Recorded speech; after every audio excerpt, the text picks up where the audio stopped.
Good morning, everybody.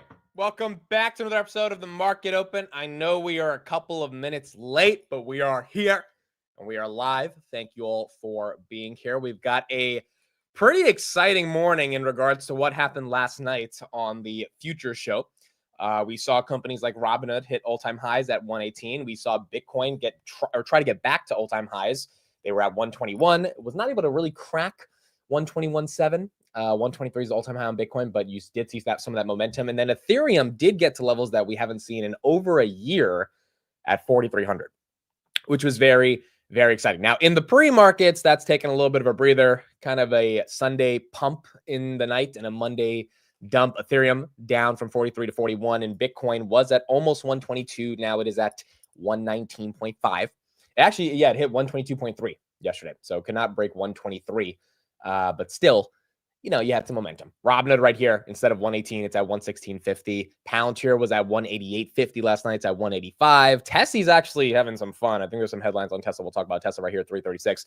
And then Nvda and AMD, the story of the day in regards to the U.S. chip sales and the 15% that Nvda and AMD have. It seems like agree. They haven't officially confirmed it, but every pretty big media source has confirmed, the Wall Street Journal, Bloomberg, the Financial Times, that this is a true story. Nvidia and AMD will be giving up 15% of their U.S. chip sale revenues or China chip sale revenues. So we'll talk more about what that means. And we will get into that and talk about the implications of that. But that was kind of the big story last night. It's carried into the morning. And the semiconductors are not really getting that affected by it. We have a couple semi stocks that actually gave some preliminary Q2 guidance, like a Micron, which is why Micron's getting some momentum in the pre-markets as well. Micron's up about 5% right here. But we will go through and discuss kind of what I think the implications of this means for the semis. And really, is this bullish or bearish? TLDR, I think it's a nothing burger. I think it's not going to be that big of a deal. But obviously, the stock market likely will react to those headlines today. And so we'll talk about that as well as we get through the show.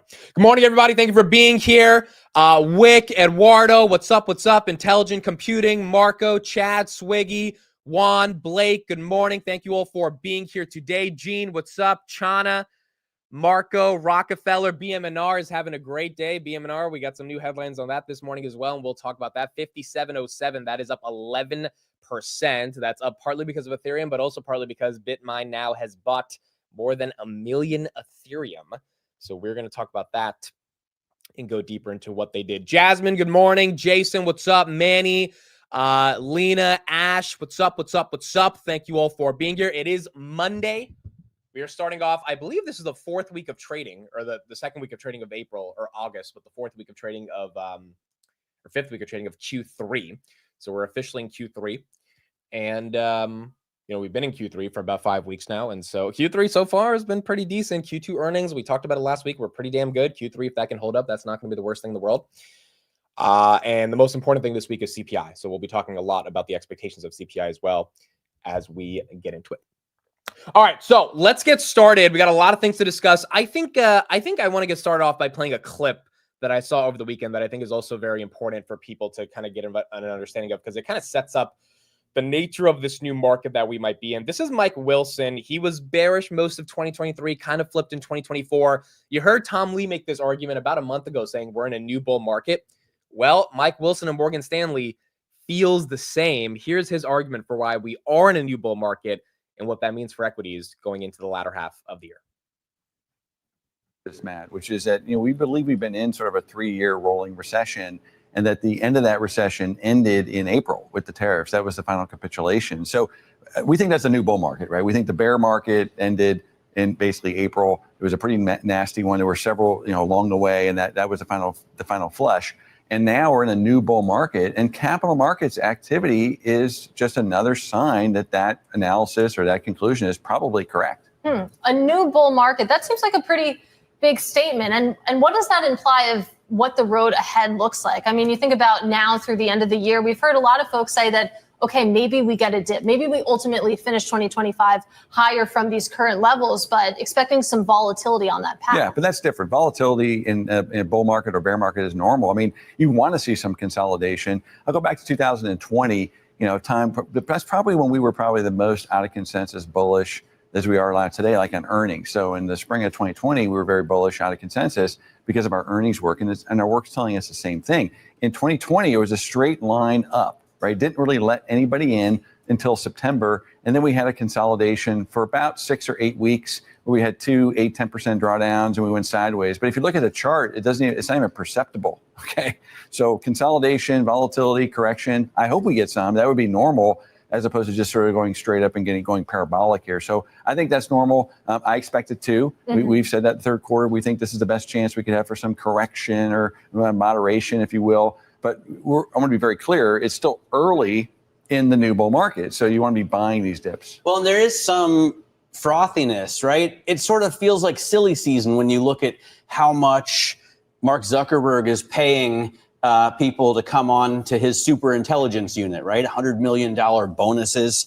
And then you get something like Palantir, which has forecast sales of $4.15 billion, and it's worth $415 billion. Like 100 times sales is pretty nutso, right? Yeah, no, I mean, I think it'd be naive to sit here and say it's not getting a little frothy in parts of the market, but that's what new bull markets do, right? I mean, and even in existing bull markets, you get frothiness, right? Just like you get over pessimism in bear markets like we got in April. So I think it's part of the deal, right? Mm-hmm. And as investors, our job is to find good risk rewards, okay? And by the way, a portfolio can have some speculative assets in it, right? It just shouldn't be 40% of your portfolio.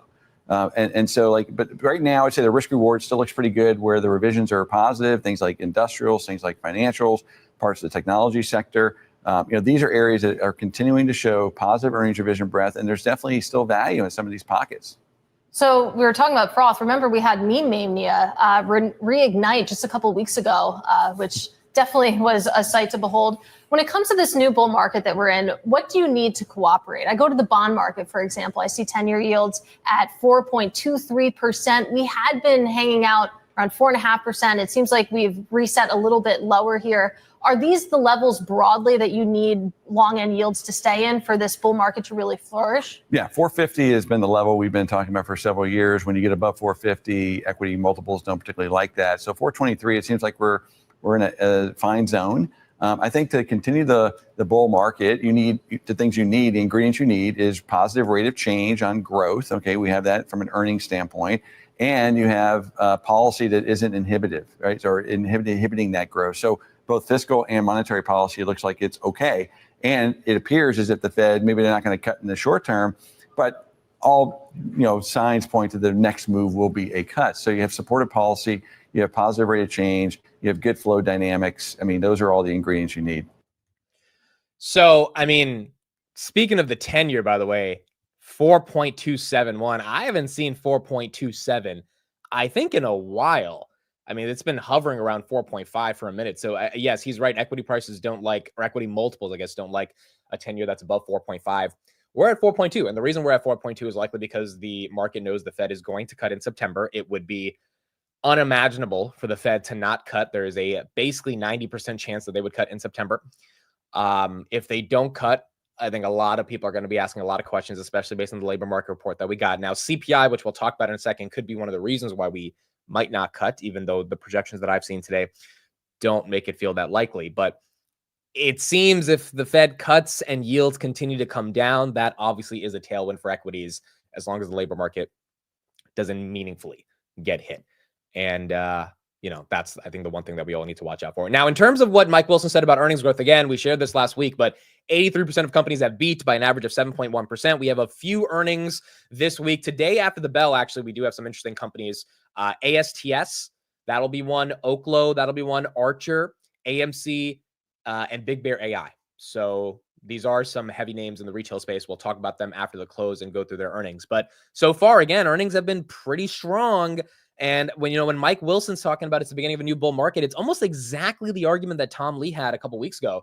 I think he actually made it on my podcast, which was the idea that after you have such a severe drawdown like the April tariffs, it marks historically after like a 30% drawdown, and then if you recover within 20% over the next following months, a new bull market. So he's not even just guessing here. He's just saying, hey, historically, when you have that type of a drawdown and then that type of recovery, the worst has been priced in and people start buying into equities as, again, the worst has happened.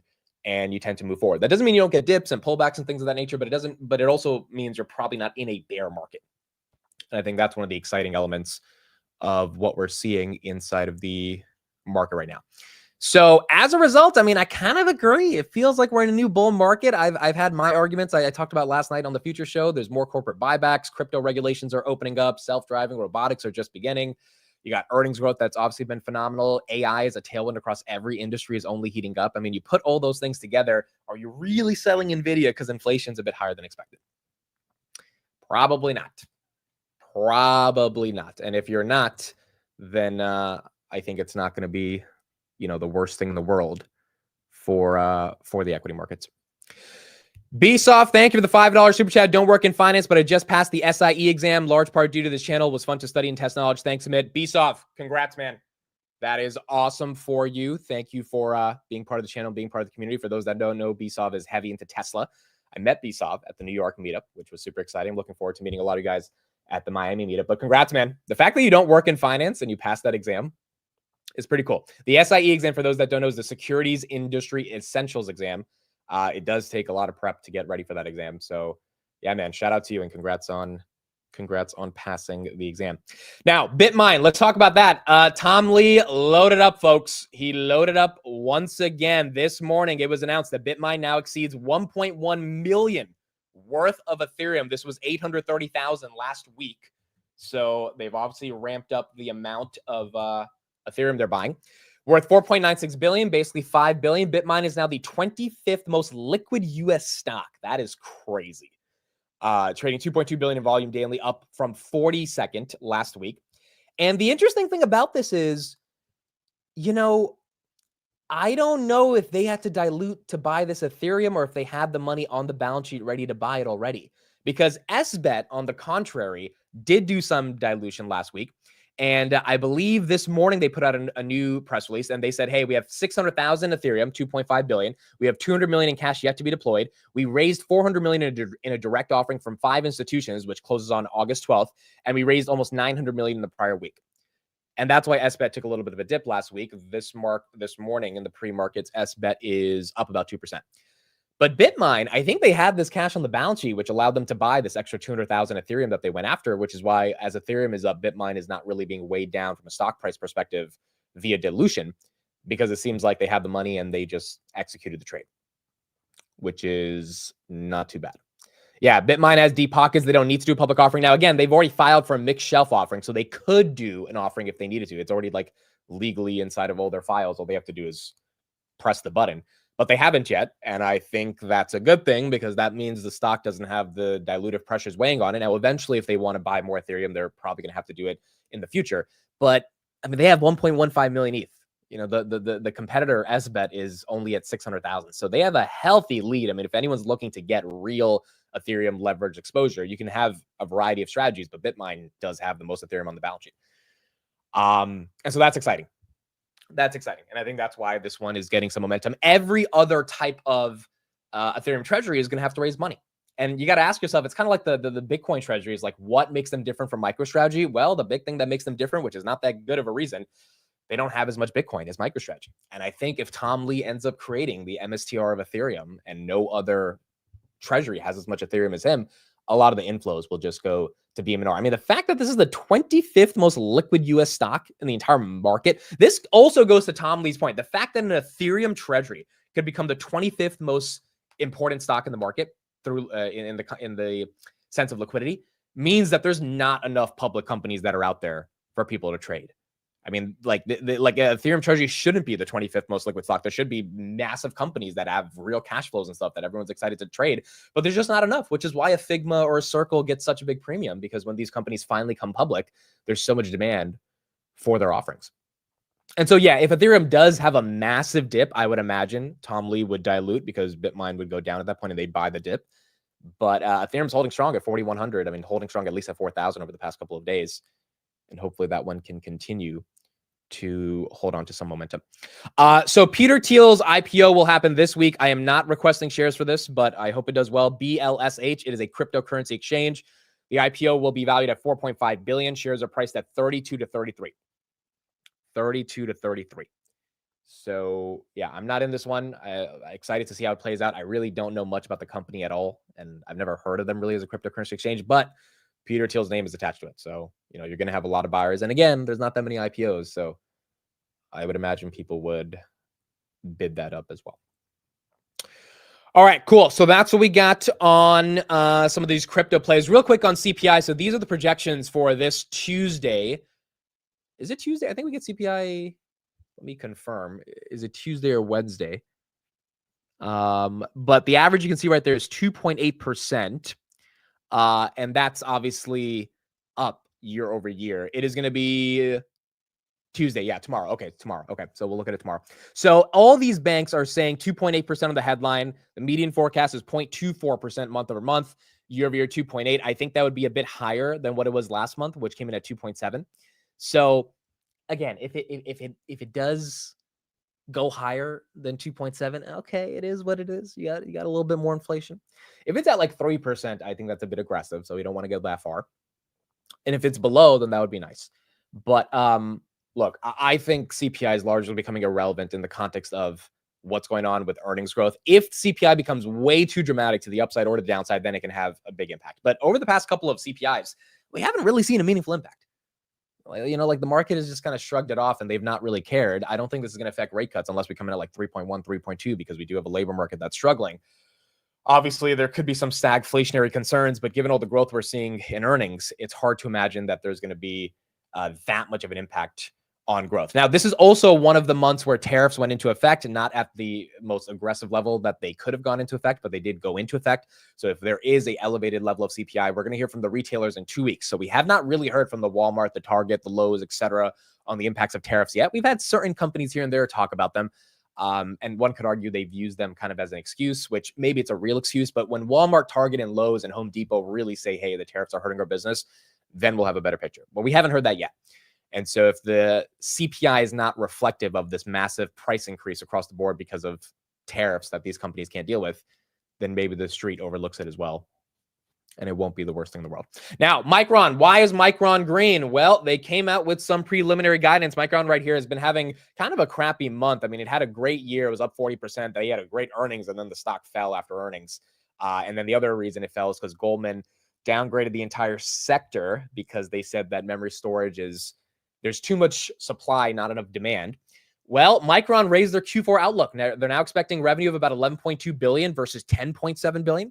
EPS of $2.85 versus $2.50. That's a 35-cent beat on EPS and about $500 million more in revenue. Gross margins as well, 44.4% versus 42%, driven by stronger DRAM pricing and solid execution. So you have margins that are up, you have revenue that's up, you have EPS that's up, all ahead of expectations. Again, this is not earnings, this is kind of preliminary guidance.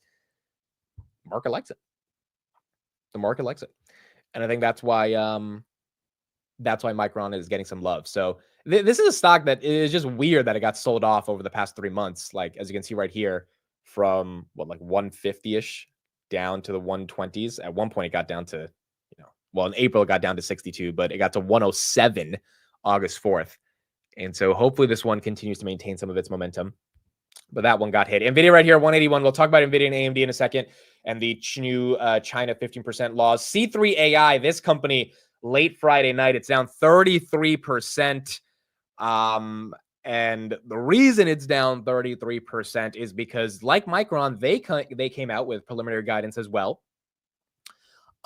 It just wasn't the best preliminary guidance. So they said, hey, revenue is set to fall 20% year over year. They expected to grow 19% 90 days ago. They came out with preliminary guidance saying we're going to lose 20% year over year growth. Non-GAAP operating losses more than double what they projected. CEO says the product and customer satisfaction are strong and they see a large market ahead, but this quarter sales were completely unacceptable. Yeah, I mean, so when we talk about why does Palantir get a premium, again, I know people can hate the valuation and stuff, but when you have AI companies where their ticker symbol is literally AI and they're growing negative 20% and they're losing double what they expected, there's no excuse for that other than your product is not really that good. Or people are not getting the transformational value that they need from your product, even if you have a massive sales force, which C3 AI does have, and you can't sell something that's not worth selling. It's just that simple. So, I mean, from that perspective, when you think of Palantir and all the different, dude, I saw another quote this morning from someone who posted about Palantir in the earnings call. I think there's legitimately 25 to 30 different companies that have mentioned Palantir in their earnings today. Yeah, KT Corporation. Take a look at this. KT Corporation. You got Chad right here, says it's what happens when your software is scripts. I mean, when there's not real value, the street's starting to recognize in this AI revolution, why would we pay anything for something that has such a massive opportunity but can't capitalize on it? KT Corporation right here said, now the first strategy we have is through the partnerships with global big techs like Microsoft, as well as the partnership that we have, the exclusive licensing partnership that we have with Palantir. And they go on to then explain how that partnership has helped them. I mean, you've just seen a minimum. I'm going to try to compile all the companies over the coming days, but it's like a minimum of at least 15, if not 20 to 25 different companies that have mentioned Palantir in their earnings. And the reason and Karp even talked about this on the call, the reason they're mentioning them is because they want to be associated with a brand that gets things done. Every company wants an AI multiple. And if you're not an AI company, the way to get at least the market to see you as utilizing AI is by partnering with some of the biggest AI software names and then actually showing the results in your earnings via those partnerships. And that's what I think is starting to happen. And, C3AI, unfortunately, has not been able to do that. JSL, thank you for the $20 super chat. Appreciate you, JSL. Thank you for being here. And thank you for the $20 super chat and being here and being part of the channel. Now, ASTS, they have earnings today. If they're dropping in the pre-market, down 1.24%. I don't exactly know why. I don't think they came up with a press release today. They did have a couple of dilutive events and convertible notes over the past 2 months, but they will have earnings after the bell. Rocket Lab, again, good quarter. I wouldn't say phenomenal quarter. Stock is flat. Redwire, pretty nasty quarter. One of the suppliers for Rocket Lab, so they took a pretty big hit. From 20 to 9. Essentially, they took a hit. But ASTS, which of course doesn't have revenue yet, but you are buying a lot of potential in terms of their broadband connectivity solutions. I don't really know what the street's looking for on earnings. I mean, I imagine the street just wants to see continued progress, and as long as that continues, this stock was at $20 3 months ago. Hopefully can maintain these levels. It almost got to 60 at one point this year as well. So after the bell, we'll see what happens with ASTS. Oh, JSL, I see your question right here. Amit, I have a covered call for 119 expiring this week. Should I wait to roll it or do it now on Micron? I would immediately roll that when the market opens. So now, let's say you got paid even $5 a premium on your covered call, which I imagine you didn't, but let's say you did. You're at your break even, right?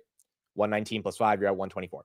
So I would roll this. If you really want to keep your Micron shares, then I would probably roll it a month out and try to get to 130. Maybe you can roll it out a couple weeks and get to like 122, 123-ish. But if you want to be above the current price, 130, 135, if you need to roll out a month and a half to keep your Micron, then that's what I would do. Again, remember, the strategy on rolling to me is never how do I maximize premium unless I legit just don't care about the shares. And if you didn't care about the shares, you would just let it get sold at 119, right? Because you're fine with the premium. But how do I keep my shares and maximize the share appreciation I can get? Because Micron going from 124 to 130, so 119 to 130 for you, is way more important than collecting another $200-300 on premium, right? So that's usually my philosophy, but it also depends. Do you really want to keep the shares? Because if you're using it as a trading vehicle, then the shares get called away. You kind of don't care that much if it actually goes up or down. So that's what I would do. ALB, this one's running in the pre-markets right here. That's up 11.61%. That is $9 billion market cap. That is green. Arista last week had a great earnings as well. ANET right here, that's down about 1.3%. And then A-Lab, that also is down about 0.7%. That was up about 10% last week as well. S&P 500, 637. That is slightly green. And basically, 639 is all-time highs. So Tom Lee said, hey, we begin the path to 6,500 this week. If that's the case, which market looks like it wants to take a little bit of a breather in the pre-markets based on what we saw last night. But if that is the case, then we could see some momentum on the S&P 500 this week. Now, in terms of the 15% Nvda AMD stuff, let's talk about that. We'll have Jose on in about an hour and get his thoughts on what's going on with AMD and Nvidia. But let's just do a little bit of analysis on that, because that is quite interesting. And there's some deeper layers to the H20 chip as well. So first of all, what's the headline? Last night, the Financial Times came out and they said, hey, Nvidia and AMD, and this has been confirmed by a variety of other news sources, are going to give up 15% of their China sale revenues to the U.S. government, which is kind of wild, because I know a lot of people are thinking, is this socialism? Like, is this like the U.S. government acting like the mafia? Like, what's going on here? Why are we seeing these types of declines in sales, or these types of sort of revenue share agreements, which would lead to a decline in earnings for Nvidia and AMD for the United States. And I think there's some interesting nuance to this. So number one, if this was Trump's way of being able to get all sides to agree that, hey, even though there are security aspects, national security aspects and concerns with Nvidia and AMD selling to China, that we would be able to benefit as the United States, not just on the earnings, or not just on the tax from the earnings on these companies, but also in a direct partnership with these companies, then maybe that's the way he got everyone to agree. There are a lot of Republicans and a lot of Democrats that don't think Nvidia and AMD should be able to sell to China. Now, I think those people are dead wrong. But if his way of trying to convince all those other parties was, hey, at least Nvidia and AMD are going to pay us 15% of their China chip sales, then maybe that was his form of negotiating to get all sides to agree. That's one element. The other element to this is more so Trump's being a mafia boss, and he wants to charge a tax on semiconductors if they're not made in the United States. He has said this many, many times. And the only way to do that is to get Nvidia and AMD either to like, hey, we're going to have an official tax, or Nvidia and AMD are saying, you know what, we'll just pay the tax ourselves. And the reason I think Nvidia and AMD would want to take up the burden of paying for this is because, well, it's better than not having any sales to China, number one, which is really important, right? They'd rather sell 85% versus 0%. Number two is Nvidia and AMD have something called pricing power, or at least Nvidia does, to my understanding. And we did see that article by Reuters a couple weeks ago that said AMD is thinking of raising their prices to about 10,000 a chip or 15,000 a chip from 10,000 a chip. What if they just raise their prices on China? Now, maybe they don't raise it by 15%, so there's still a net loss. It's not going to be a wash. But what if they raise it by 5%? And I think the Chinese government would be pissed off, because now the Chinese government knows they're literally subsidizing the U.S. for these 15% sales. And maybe that was the conversation Lisa Su and Jensen had with Trump, which is that we're just going to raise our prices, but we're going to make it seem like we're not raising our prices, so we pay the 15%, but in reality, China's paying it. Or Jensen just came up to his own prerogative that, hey, if Trump's going to charge us this tax, it doesn't matter, because at the end of the day, I have pricing power. And again, China really wants these chips. Huawei is like trying to catch up, but they're nowhere near even the Nvidia H20, which is the chips that are being sold, not even Blackwell. So someone watched the Sopranos documentary. Yeah, I mean, I don't know, dude. I don't really love the idea of this. Obviously, it feels kind of weird it sets a bad precedent of like what you can do with the government. The government's supposed to be more outside of companies and let them operate themselves. But I think with chips, there's such a national security issue, and they're our greatest asset. And I mean, Trump literally used Nvidia to get a China negotiation deal done, right? For the past 4 months, he did not let Nvidia sell into China for the reasons of, in my opinion, now rare earth minerals, being able to get that from China. So he's used Nvidia and AMD like pawns in his trade war. And it looks like he will continue to do this. Is this unconstitutional? I think it could be argued it's unconstitutional, but realistically, Nvidia and AMD would have to sue the administration to be able to argue that it's unconstitutional. I think they would win. The problem is Trump might not get rid of the export licenses. And this is a new world. This is a new administration. This is kind of how you have to deal with it. And I think Jensen's just saying, look, if we have to give up 15%, we are going to do more than enough revenue in other areas to be able to compensate for that 15%. So let's just get it over with. And I think Lisa Su came to the same agreement. I also think this is why Lisa Su didn't give any China guidance on the earnings call last week, because she probably knew this thing was hovering over her head in terms of these 15% of sales she would have to pay. And so they were very politically correct on the earnings call, basically saying, you know, China is China. We'll see what happens. And we're working with both parties and the governments. But now it looks like what we're actually saying.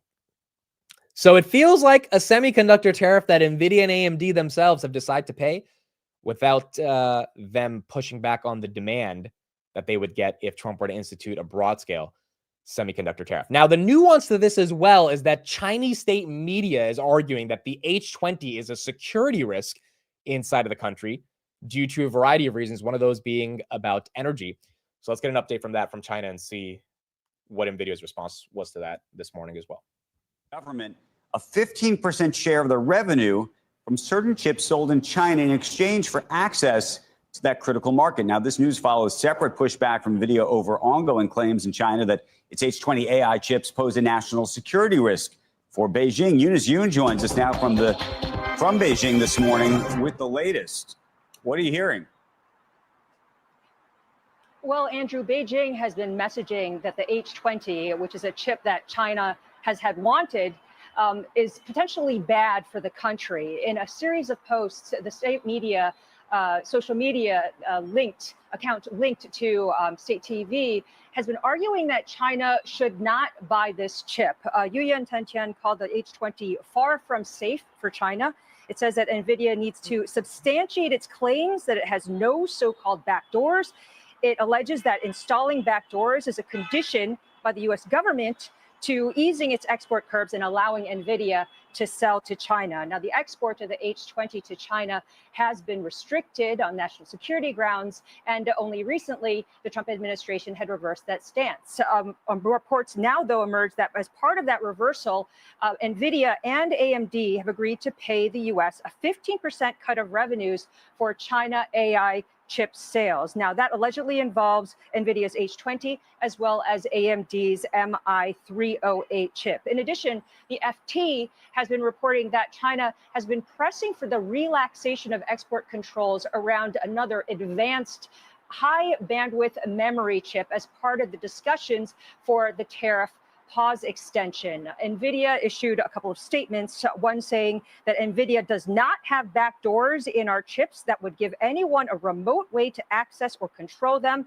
On the 15% cut, it didn't deny it, instead saying, we follow rules the U.S. government sets for our participation. Oh, wow. So there you go. That's the official statement from NVIDIA. They are confirming by saying we follow rules that the U.S. government sets for our participation in worldwide markets. There you go. Jensen today basically confirming, hey, whatever Trump wants, he's going to get, and we will play game with the administration. In worldwide markets. Guys?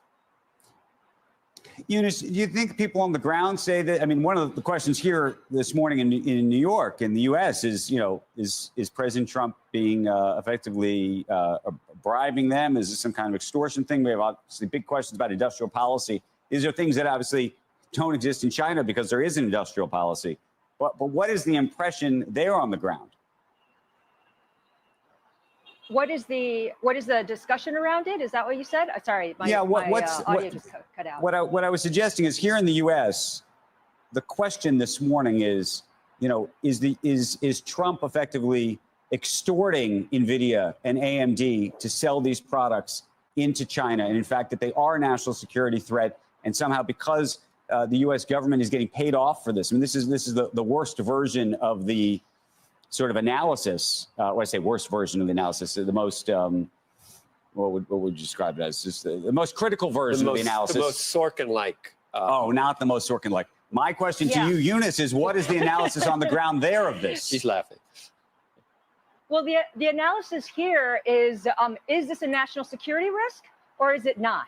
Right. So people here have been hearing over and over that the reason why the H20 and other chips have not been sold to China is because of national security risks. Now it looks as though national security might not really be such a big problem because they're able to purchase or at least sell some of these chips for a cost. So that's kind of the big discussion here. There's also been quite a bit of speculation as to how this kind of plays into the Chinese ability to really push ahead and negotiate harder with the U.S. because it seems as though it's playing some hardball. If these reports are true, then it could mean that China is looking to squeeze off and potentially cut off a revenue stream of H20 chips that would be going to the Trump administration in exchange for possibly getting higher advanced HBM chips, which are important and have been banned under the Biden administration, but are important because they could help companies like Huawei develop their own AI chips. Well, what does? All right, so that's what we got on this 15% tax. I put a poll in the chat. Do you think it's bullish, bearish, or a nothing burger? I think it's going to be a nothing burger long term. I mean, it might be a little annoying in the short term. Realistically, the only bearish part of this is that the earnings estimates for NVIDIA and AMD, particularly on their China revenues, have to be cut by 15%, right? Because that 15% of revenues, aka that 15% of net income, is gone now because it goes to the U.S. government. I wonder what the U.S. government's going to do with it. Like, I think Trump would make like an official announcement of basically bragging that they got a bunch of chip revenues, and I wonder, like, would they pay off the debt? Would this fund a sovereign wealth fund? Where would this go exactly? So I'd be curious to see kind of how Trump frames it as a victory for him. But it seemed like NVIDIA this morning has conceded that we are going to do this. And I think, from Jensen's perspective, at least Jensen versus Lisa Su, I mean, AMD's growth is just not as strong as NVIDIA, but I think Jensen's like, dude, whatever. If this is what we have to do, this is what we have to do. I think he sees such a large runway for NVIDIA becoming a $10 trillion company that he's like, if they want to take 15% of like what, 17 billion of sales that I'm going to do this year, go ahead, because the rest of my business is growing like crazy. And it's probably just something that he knows he has to do. So that's what we got on NVIDIA and AMD. Now, in terms of S&P 500 targets, we do have some new updates. UBS has lifted their target from 5,600 to 6,100 for the end of 2025. However, they see a dip coming. They say, while the U.S. economy and companies have outperformed and tariffs risks have eased, UBS expects the index to end 2025 below current levels. We're at 6,300 right now. They expect us to be at 6,100 on slowing growth before a smart recovery in late 2026.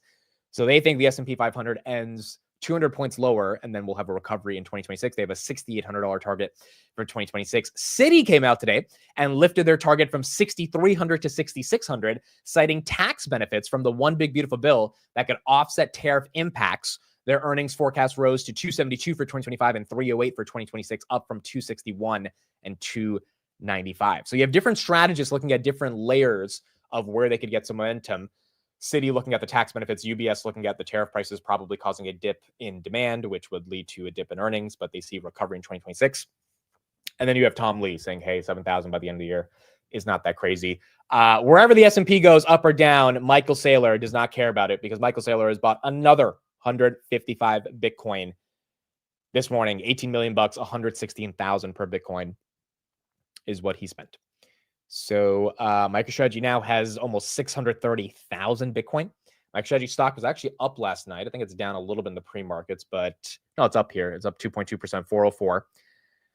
I mean, there is a juicy, deep market for MSTR stock and for Misty and all the derivatives of it. And as a result, more Bitcoin goes up. MSTR gets momentum. We talked about BitMine. They bought more Ethereum. They now have over 1 million on the balance sheet. This one's up 12%. I'm curious, do you think this thing pumps or dumps at the open? I mean, it's up 11% of the pre-markets. I would say it has room to pump. I could obviously see a little bit of a rug pull happening and people sell off and into strength as it goes higher. But if it was just based on Ethereum cracking 4,300, I could say, sure, it would dump because people would take profits. But the fact that they bought another 250,000 Ethereum kind of feels like they're supporting some of the MNAV that they're getting because they're reducing it by buying more Ethereum. Now, if the stock keeps going up, the MNAV is going to go higher. But they did cross 1.15 million, and now there's about 5 billion of Ethereum on the balance sheet here. So we'll see in the next 5 minutes how the market treats it when it opens up. 46% of you say it's a nothing burger, the 50% tax on NVIDIA and AMD. I would tend to agree. I think it'll probably be a nothing burger as we get into it. All right, couple of stats. We got about 4 minutes until the market opens. Take a look at this. Microsoft is now the second most profitable company in the world behind Google.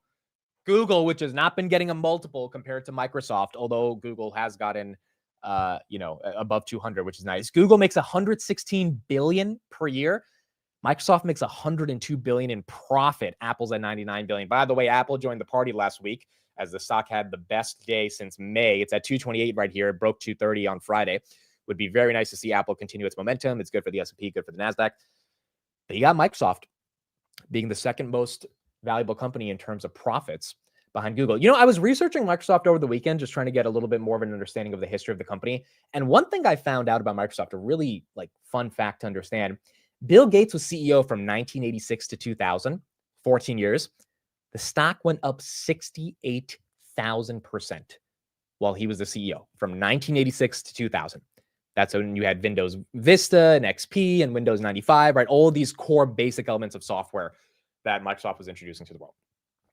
Then from 2000 to 2014, you had Steve Ballmer, who was there when Microsoft was 30 people. He was the number guy behind Bill Gates, basically throughout the history of Microsoft. Stock was down 35% for his 14 years, which is wild. And one of the reasons it was down 45 or 35% is because you had the dot-com bubble, right? So he joined at the top, and unfortunately the stock got hit. Then you had 2008, which also had a bit of a hit. But in his own words, the worst part about Microsoft or his tenure at Microsoft is that they didn't succeed in hardware and mobile. and they let Google and Apple completely take control of hardware and mobile. And he really wanted to go into hardware, but every time he tried to get approval by the board, they wanted to buy out Nokia. They eventually did buy out Nokia once he left, but he tried to get them into phones and say, hey, we got to be a player in mobile. Google has Android. They get all these searches through Android. Apple's crushing it with the iPhone. We have to be a player here. The board just didn't agree.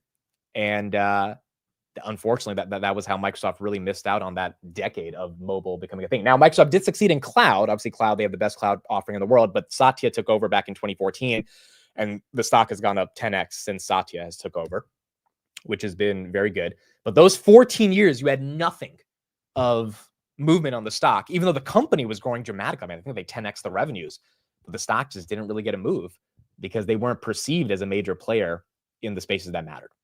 And then Satya came in, they bought Skype, they bought LinkedIn, they started really ramping up Azure, they bought Activision Blizzard. So they got a lot of things done that got the streets to be excited about it. But Microsoft now is at an all-time high, and it's the second most profitable company in the world. The question now becomes, what is their role in AI? Obviously, they own 50% of OpenAI. There's a lot of legal stuff going on in terms of what actually their ownership percentage will be of OpenAI. OpenAI is raising at $500 billion. So it's pretty incredible to see Microsoft getting themselves into a deal that with the most important, or one of the most important consumer AI companies in the market, and Microsoft potentially will benefit massively from that deal as well. So that's what we got on MSFT. All right, folks, the market's going to open up in just about 40 seconds. Again, thank you everybody for being here with me. It is Monday morning. We are getting ready for a whole new week of action in the stock market. We do have some earnings, not that many crazy earnings. Most of the earnings have been done with, but we do have a lot of macro data this week in terms of CPI. Crypto obviously was running over the weekend. And so we're going to see how this market opens up and how we approach the second week of trading for August. All eyes on BMNR. It's up about 12.5% in the pre-markets. They now have 1.15 million Ethereum. And we're going to see how the market ultimately thinks of valuing that. Thank you, everybody, for being here. Monday, August 11th. 9:30 a.m. The stock market is now open.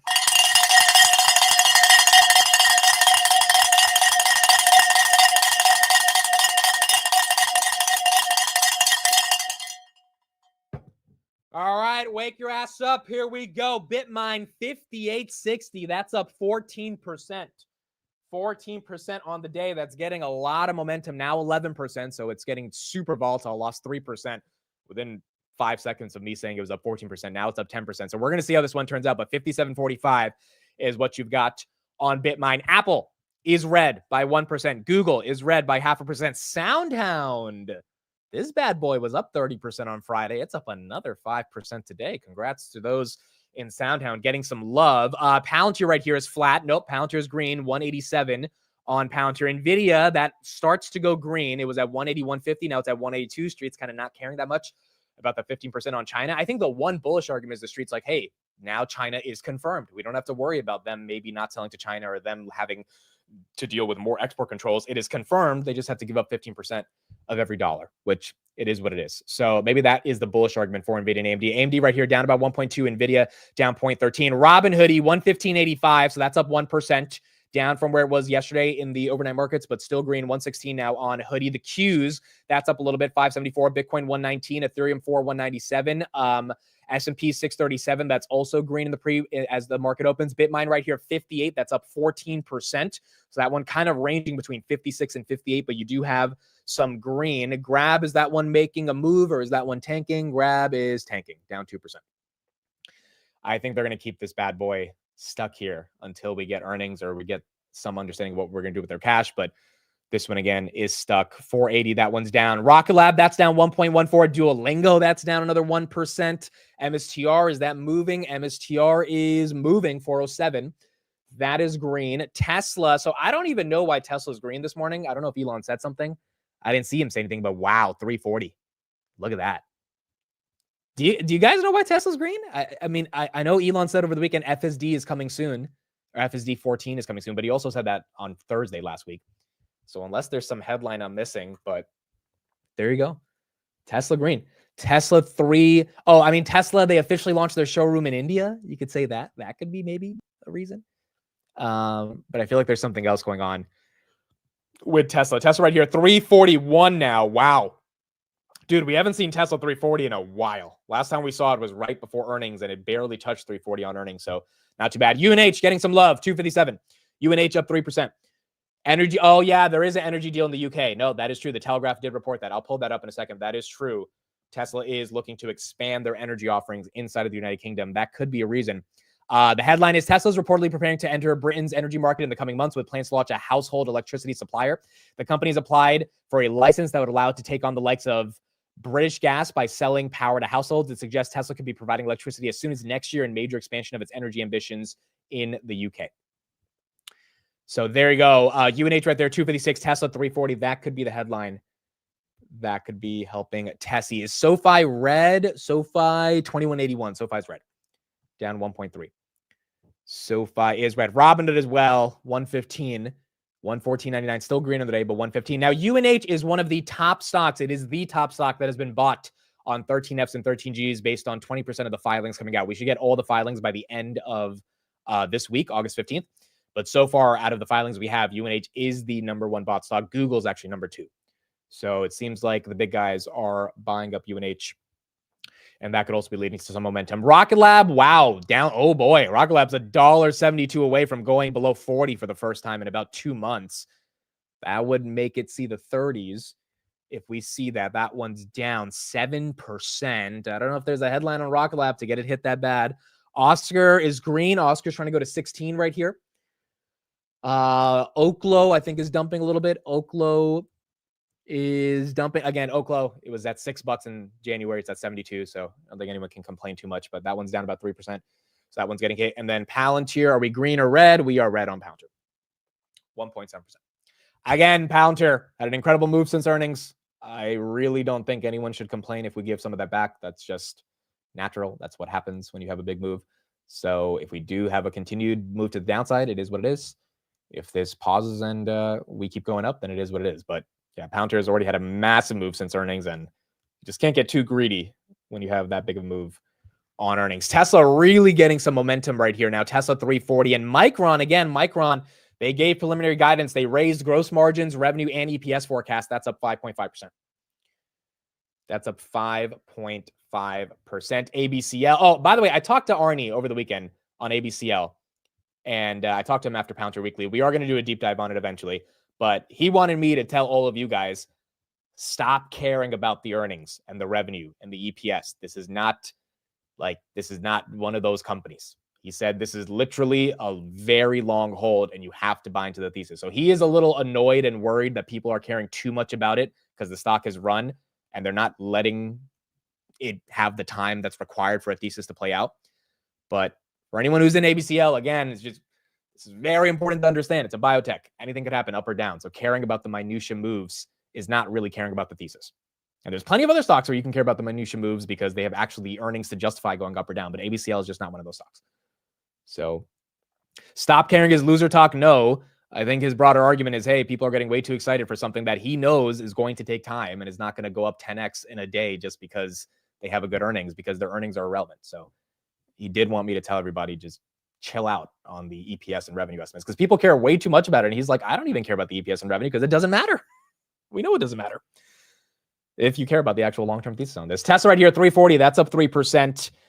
Big Bear AI, yes, that does have earnings today. Rocket Lab getting a little bit of recovery back to 43. Big Bear AI, that's down 3%. We'll see what they do after the bell. MicroStrategy 409, that goes green. Sailor did buy another 800 Bitcoin this morning. Duolingo 370, and then ASTS is flat on the day. A lot of the space names have been getting hit. Is Monday down 30%? Really?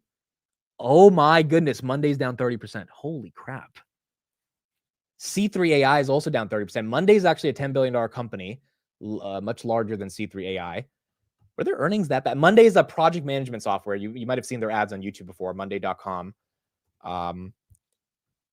Were the earnings that bad? Monday, no, they beat by 27% on EPS, 109 versus 86 cents. They beat by revenue, 299 versus 293. Revenue's up 30% year over year. EPS is up 15% year over year. Not sure why that one's getting hit. There's got to be something in the call that the street did not like. ELF is up 7%. ELF is up 7%. Now, Intel's probably up based on that 15% tax on AMD and Nvidia. So the argument there is that, well, more people will buy Intel chips because Intel makes their stuff in the United States. They don't have to pay a tax. I think that's a really dumb reason to get excited for Intel. because at the end of the day, people are not buying Intel chips compared to Blackwell or the MI350. So yeah, Intel's green on the perception of that. I don't think that's a massive tailwind for Intel though. So there you go. SoundHound up another 10%. There you go. SoundHound really getting some love from last week's earnings. And look, it was a good earnings. They raised guidance across the board. This is still a relatively small company at $6 billion, 30% short float. So you're going to have the shorts that now likely have to think, are they squeezing, or maybe have already covered their shorts, which is why it could be squeezing. But that one is green. Also, yes, Intel CEO is meeting with Trump today. That is correct. That's another reason this stock's probably up today, as the Intel CEO will be meeting with Trump after the market closes today. TTD, that's up 2.65. That was down 40% last week. That's green. So you got a little bit, very, very little bit of recovery right here. SoFi starts to go green. There you go, 2180 to 2221. And then Hoodie, are we back to 116? We got to 118 last night pretty easily. I mean, again, 120 is kind of the target that I'm putting out there. I think 120 is what we get. This is all before S&P inclusion, all before banking launches, all before the active trader event in Vegas. And July metrics we're going to get in 2 days. I think July metrics are going to be the best month the company's had all year. So Q3 is off to a really strong start. And August has not been that bad. So if August continues, then I think Hood's going to have a really good Q3. They're going to be able to put up some good estimates. TTD right here, 55.72, ELF 108, Epsilon, that's up 4.2, Tesla 339, Palantir starting to recover a little bit, but that one is still down. BMNR, wow, above 60, 22% on the day. There you go. Tom Lee, baby. He is taking everybody to the promised land. He is taking everybody to the promised land. I wrote this up over Twitter on the weekend, but the way to play Ethereum to me is pretty simple. ETH the asset, BMNR the treasury, or Hood. Now, obviously, you could do SBET, you could do Coinbase, but I think my top 3 ways are you just buy Ethereum, you buy Bitmine, they have the most Ethereum, and even if they dilute, again, they have the most Ethereum, so they'll be able to be leveraged the most against it on any Ethereum run. And then Hoodie gets money off the transaction volumes when people buy Ethereum on the platform, and their price per crypto fee is now 30% higher than it was last year. So they're making a lot of money just off these crypto transactions. By the way, still 50% lower than Coinbase's fees. And number 2 is staking. When people stake on Hood, Robinhood now takes a 25% off that staking fee. So you've got 2 different ways, staking and transaction revenues, that Hood's going to benefit massively from Ethereum. And then obviously Bitmine just owns a lot of Ethereum. Bitmine's now a $6.8 billion market cap. Let's just call it $7 billion market cap. And their active holdings are worth $4.69 billion. So they're trading at a 1.4 MNAV. 1.4 MNAV, which is not that crazy. I mean, do they get to 2x MNAV? Maybe. I think MSTR is at like 1.7. But 1.4, I don't know if that's the craziest thing for them to be trading at, especially if Ethereum starts to really go on a run. And the thing about Bitmine is they haven't started staking their Ethereum yet, to my understanding. So once they start staking their Ethereum, that could be another way for them to really get some more momentum. Ethereum right here, 4,200. SoundHound up 14%. Wow, that one's moving. Figma's up 5% as well. You're starting to see a lot of green candles across the board. Some of the big movers last week are taking a little bit of a breather, like a Palantir down about 1%, or an Oklo down 3%, or a Rocket Lab, which was down 7%. Now it's at 1%. That was weird. I don't know why it had that 7% candle down. But you got some other names that didn't really participate too much, like a Tesla, getting some love, up 3%, BMNR 61, Ethereum 42, and then SoundHound at $15 on the day. Webull, why is that running today? I don't know, but that was running last Friday as well. Webull, there you go, up 7%. There's got to be some headline on Webull. But the staking for Hood and the staking for BMNR, those are going to be massive as Ethereum's price continues to appreciate, if that continues to happen. So I think those 2 are pretty strategic ways to play Ethereum. Yeah, I don't see a headline on Webull. It looks like it's all technicals. I see no headlines on Ethereum, or sorry, on Webull. So it might just be getting a little bit of a pump on the technicals. Hoodie 115.90, SoFi 22.45, Kava's up a little bit, CrowdStrike's up a little bit, Palo Alto up a little bit. All the cybersecurity names have taken a hit. Snapchat trying to go green to 740, Disney 112, Verizon 43, and then where's Nvidia and AMD? Nvidia 181, that one's slightly down. AMD 171. That one also is slightly down. Yeah, the Rocket Lab action's weird. Very, very weird. TMDX. Okay, so the insider at TMDX, this is an organ transplant company. A bit of a niche company, but still a very important company. he bought like $2 million worth of shares, if I'm not wrong. Let me just confirm that. But he bought $2 million worth of shares on Friday, the CEO. So that is why TMDX, $2 million worth of stock. CEO, average price he got it at was around 117. And so that's why that stock's up 12% as the insider has about $2 million worth of it. Nebius, this one, great week. Last week, Nebius 73.80, all-time highs at 8% on the day. Let me confirm, is this all-time highs? All-time highs was 87 back in 2021. Okay, so very close to all-time highs, but not there yet. Fell to 14 back in 2023. A couple months ago, it was at 30. I think we'll have Sam on the show in a couple days as well, talk about Nebius, because he was one of the first people that did a deep dive on my channel discussing it as well. So we'll get his thoughts on it, but it's been running like crazy. Nate, if you want to join that deep dive as well, I know you're big on Nebius. You can hop on probably on Wednesday at the close. So Nate, if you want to hop on, you can talk about it as well. But Nebius right here, 74.30. That is up 8%. CoreWeave has earnings. That's also going to be important for Nebius. Goldman raised their CoreWeave target from 60 to 140. So it's a hell of an increase on their target. So they're expecting some pretty good earnings. And we're going to see what that looks like Tuesday after the bell. Oscar 16. There she goes. Oscar 16. This thing got hit badly from 23 to almost 12. And they put up a decent earnings. It wasn't a phenomenal earnings, but it definitely wasn't a horrible earnings. And it looks like that one getting some momentum from 12 to 16 now based on those earnings. So there you go. Not bad. You're seeing a lot of these names last week that just didn't run. Like Oscar really didn't have a good week last week. Tesla, it was a type of week. Even SoFi up 2%, having some love this morning. Elf is up 6%.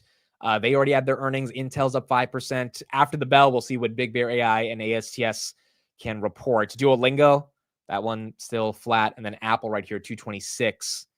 That one down about 1.3, but still. Google very close to going below 200, which again, to me is stupid, but who knows? Maybe that one chills back out in the 195s. But I think if it were time to make a move above 200, this would be the time, as it has some momentum going behind it. CRM 241. I was telling Steve last night about Salesforce. I think Salesforce is incredibly undervalued, and I think earnings will be good, but I just don't think anyone cares about Agentforce. And I think in a market where AI is the dominant narrative, if Agentforce doesn't have the excitement of the tech community in regards to what AI could look like, then I don't know, where Salesforce stock goes. But is it cheap? 100%. Is it undervalued? You can definitely make that argument. Is it really growing, and is it capturing people's excitement? Not really. Especially not in AI. Nebius right here, 73.50. That is up 7%. Bitcoin back to 120. So I don't know why Bitcoin started running last night. I kind of think it was jealous of Ethereum, but it started running last night, and we haven't seen 120 in about 2 weeks. 123, July 9th was the all-time high. So very close to it, and it would be very nice to see if we can get there. I'll update the stock draft in 5 minutes because Google Finance needs 20 minutes before or after the markets are open, since the quotes are delayed. So in 5 minutes, we'll look at the stock draft and see what's going on. Webull right here up 8%. Intel again up 4%. Let's look at the rest of the semis. All of them are green besides Nvidia. Wow. And Nvidia is very close to going green. Dude, it seemed like this is the thing about the semis. The market does not care about all these idiosyncratic things around China and interest rates and inflation. They see so much demand for data centers, which is bullish for Broadcom, TSM, Micron, Dell, SMCI, even though they had a crappy earnings, AMD, Nvidia, obviously. Like, we're green across the board. Nvidia is 17 cents from going green, and they have to give up 15% of their China revenues. I mean, it's incredible. The market doesn't care. And Trump is going live. Why is Trump going live right now? I have no idea, but Trump's about to go live. They have a stream that's set up. What is he talking about on a Monday morning? I don't know, but it looks like he's about to go live. I will switch over when he goes live. I didn't know he was going to go live today, but he's going to go live. Ethereum, that one's still making its run. And then Tessie as well. Wow, 342 on Tessie. Oh, wait, I think it's about DC. Yeah, so Trump did tweet out this morning that the U.S. military is preparing to activate hundreds of National Guard troops in Washington, D.C. Trump is threatening a federal takeover of the city. There's been an uptick of crime in D.C. recently, especially some high-profile crime. Tesla right here, 343. And Trump is basically saying that people that are homeless or living on the streets of D.C. have to move out, or the federal guard, the National Guard, will come in. I don't know exactly how they plan to execute this. I'm assuming he'll give us some more details when he talks about it, but that's likely why he's going live. Nebius right here, 8.5, 74.50.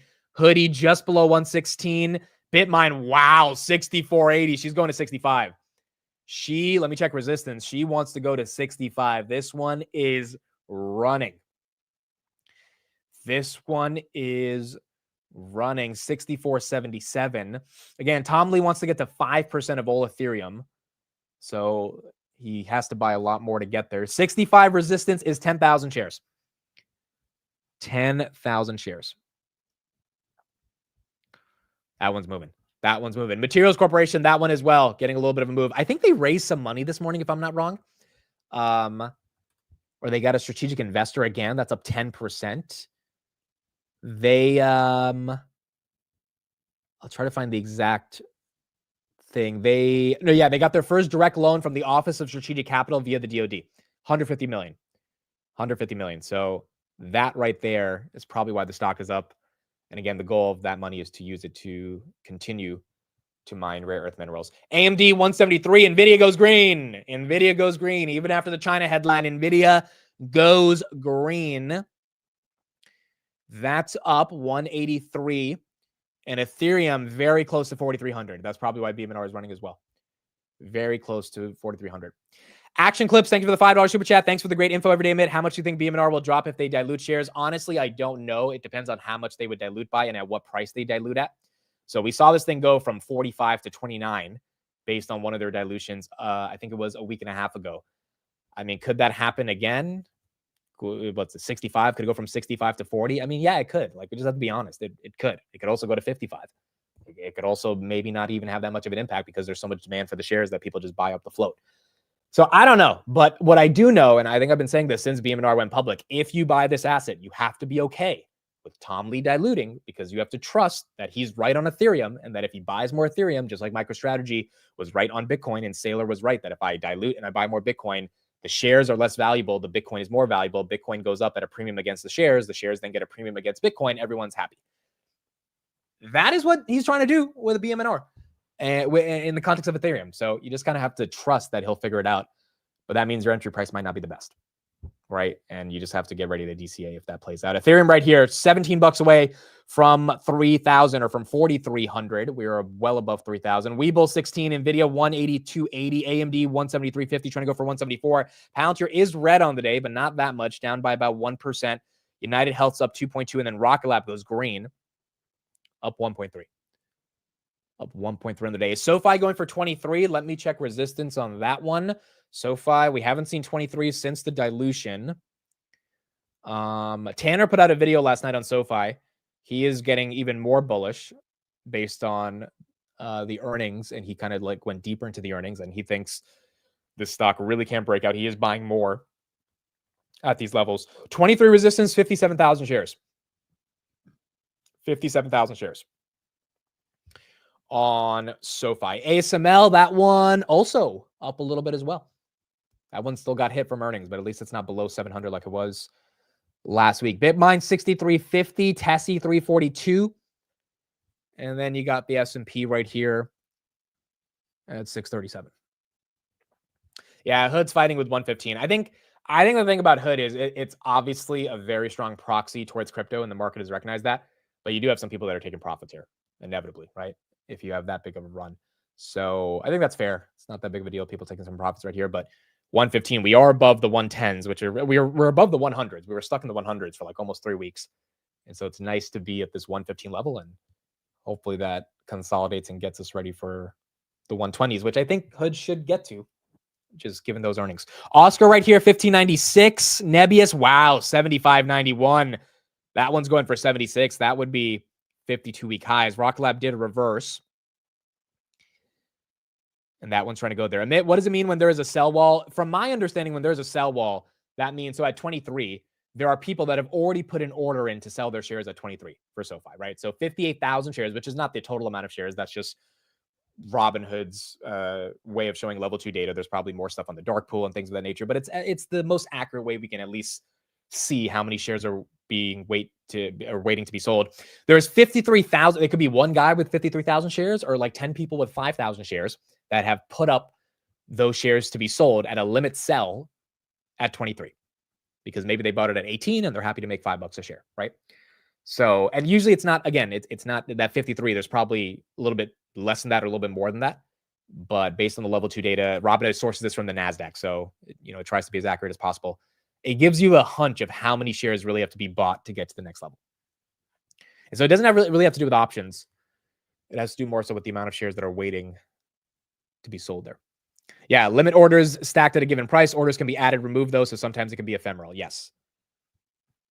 And that's why it's very dynamic when you see these walls pop up or down. But with Palantir last week, dude, at every single dollar, you had like 10,000 shares, 11,000 shares. So realistically, there was no one that set up a massive limit sell at that price because they didn't want to sell. And when you don't have any walls, you kind of have price discovery. You have what the technical traders would call blue skies.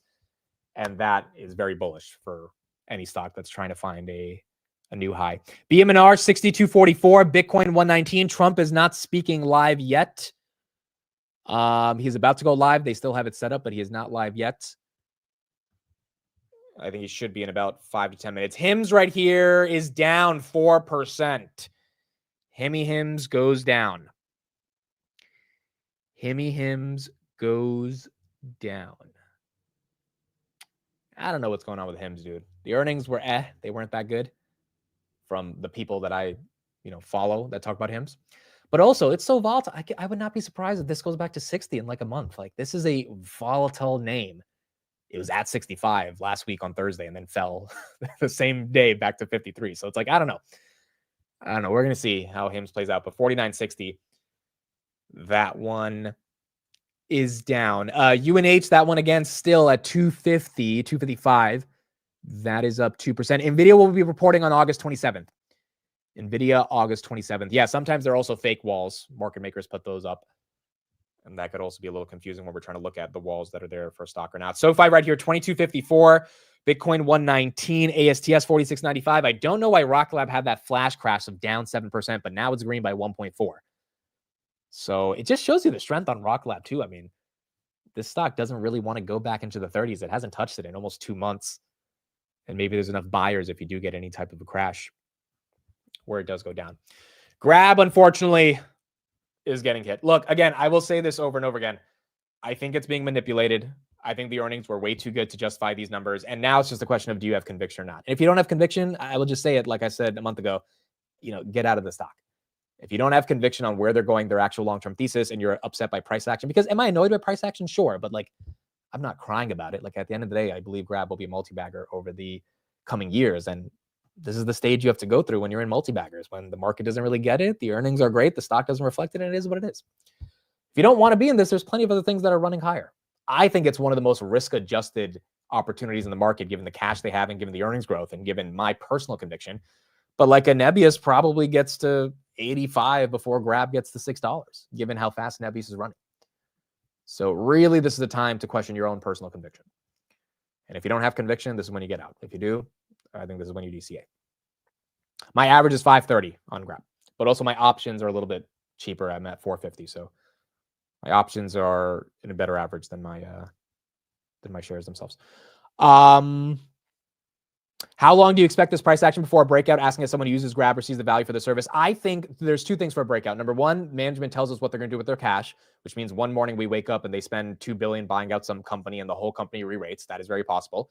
Or number 2, they raise guidance in Q3, which I think they will. I was reading the transcript over the weekend, and Anthony Tan said we expect much higher adjusted EBITDA growth in the second half of the year. So to me, that signals a bit of a guidance raise. Maybe I'm wrong, but I expect them to get up to 500 million of adjusted EBITDA. They're right now at 480 million. So that I think could re-rate the stock as well, which is exactly what happened in Q3 of last year. They raised EBITDA guidance and then the stock was up 50% in the next month. Or they just put up even better earnings growth. And based on the earnings outlook I looked at, Grab is going to be doing $1 billion of revenue every quarter starting in 2026. I mean, like, the growth is phenomenal. There is zero concern I have about the growth on every single level, which is why I don't care about the price action. I mean, like, I'm not even saying I don't care just to sound like I have an ego and I don't care. I'm like, genuinely, I've done my DD on the company. I do not care. I really do think the stock will follow the earnings growth. Wall Street might need a few quarters, but the earnings growth, in no question that I have, unless there's something I'm missing, is going to stop anytime soon.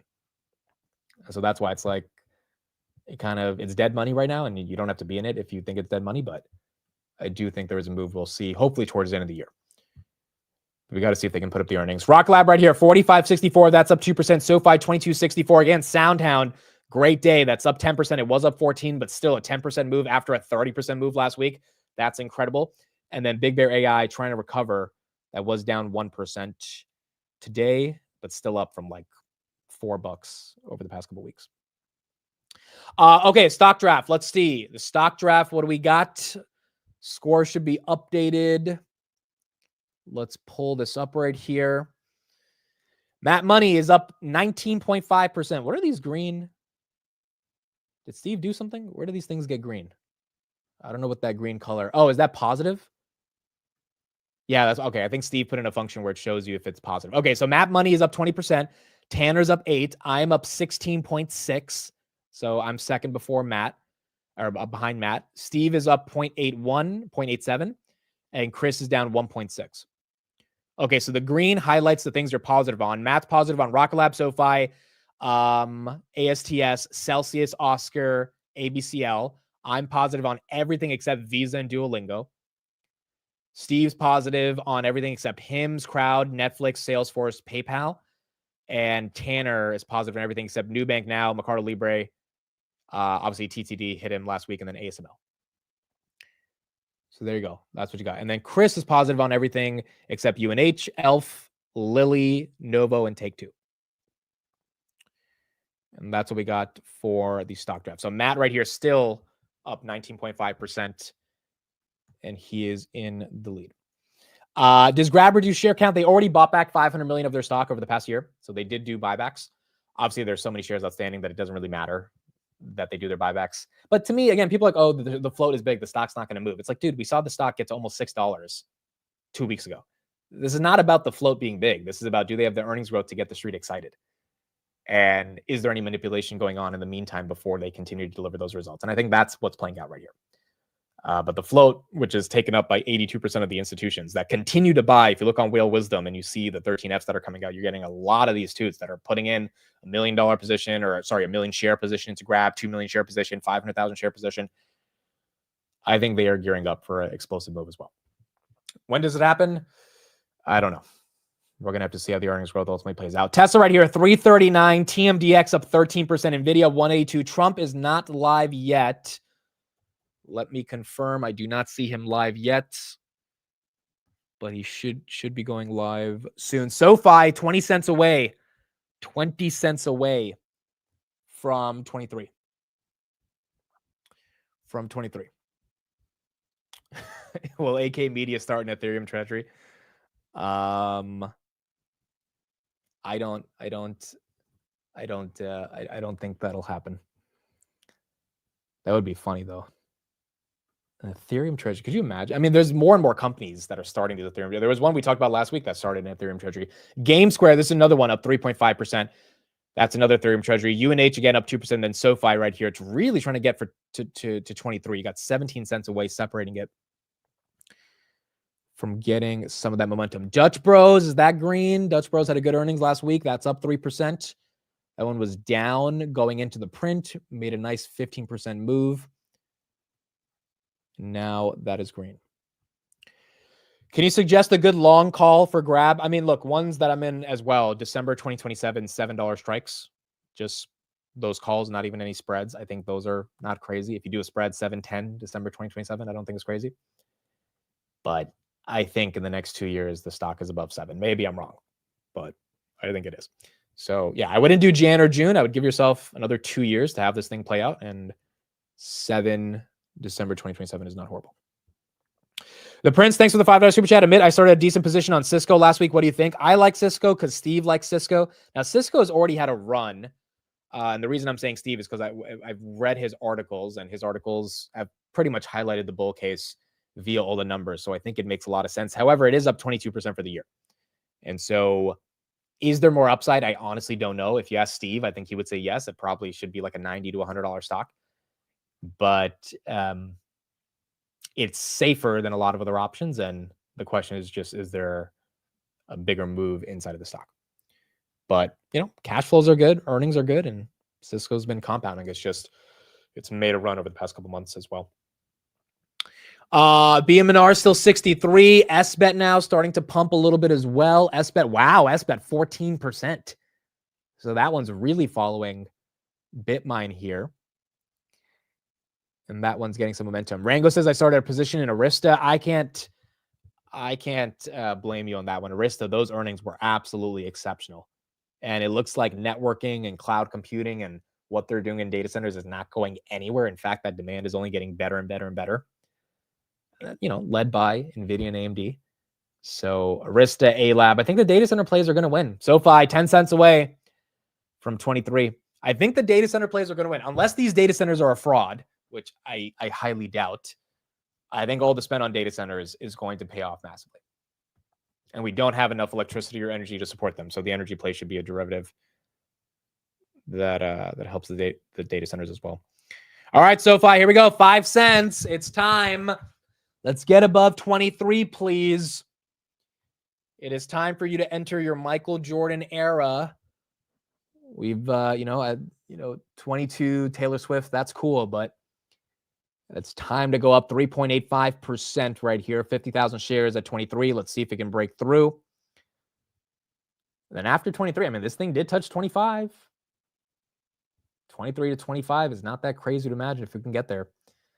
We got to see Sharp Link right here up 14%. Rocket Lab up 1%. SoFi again just 9 cents away. And then Tessie just below 340. Is Trump live?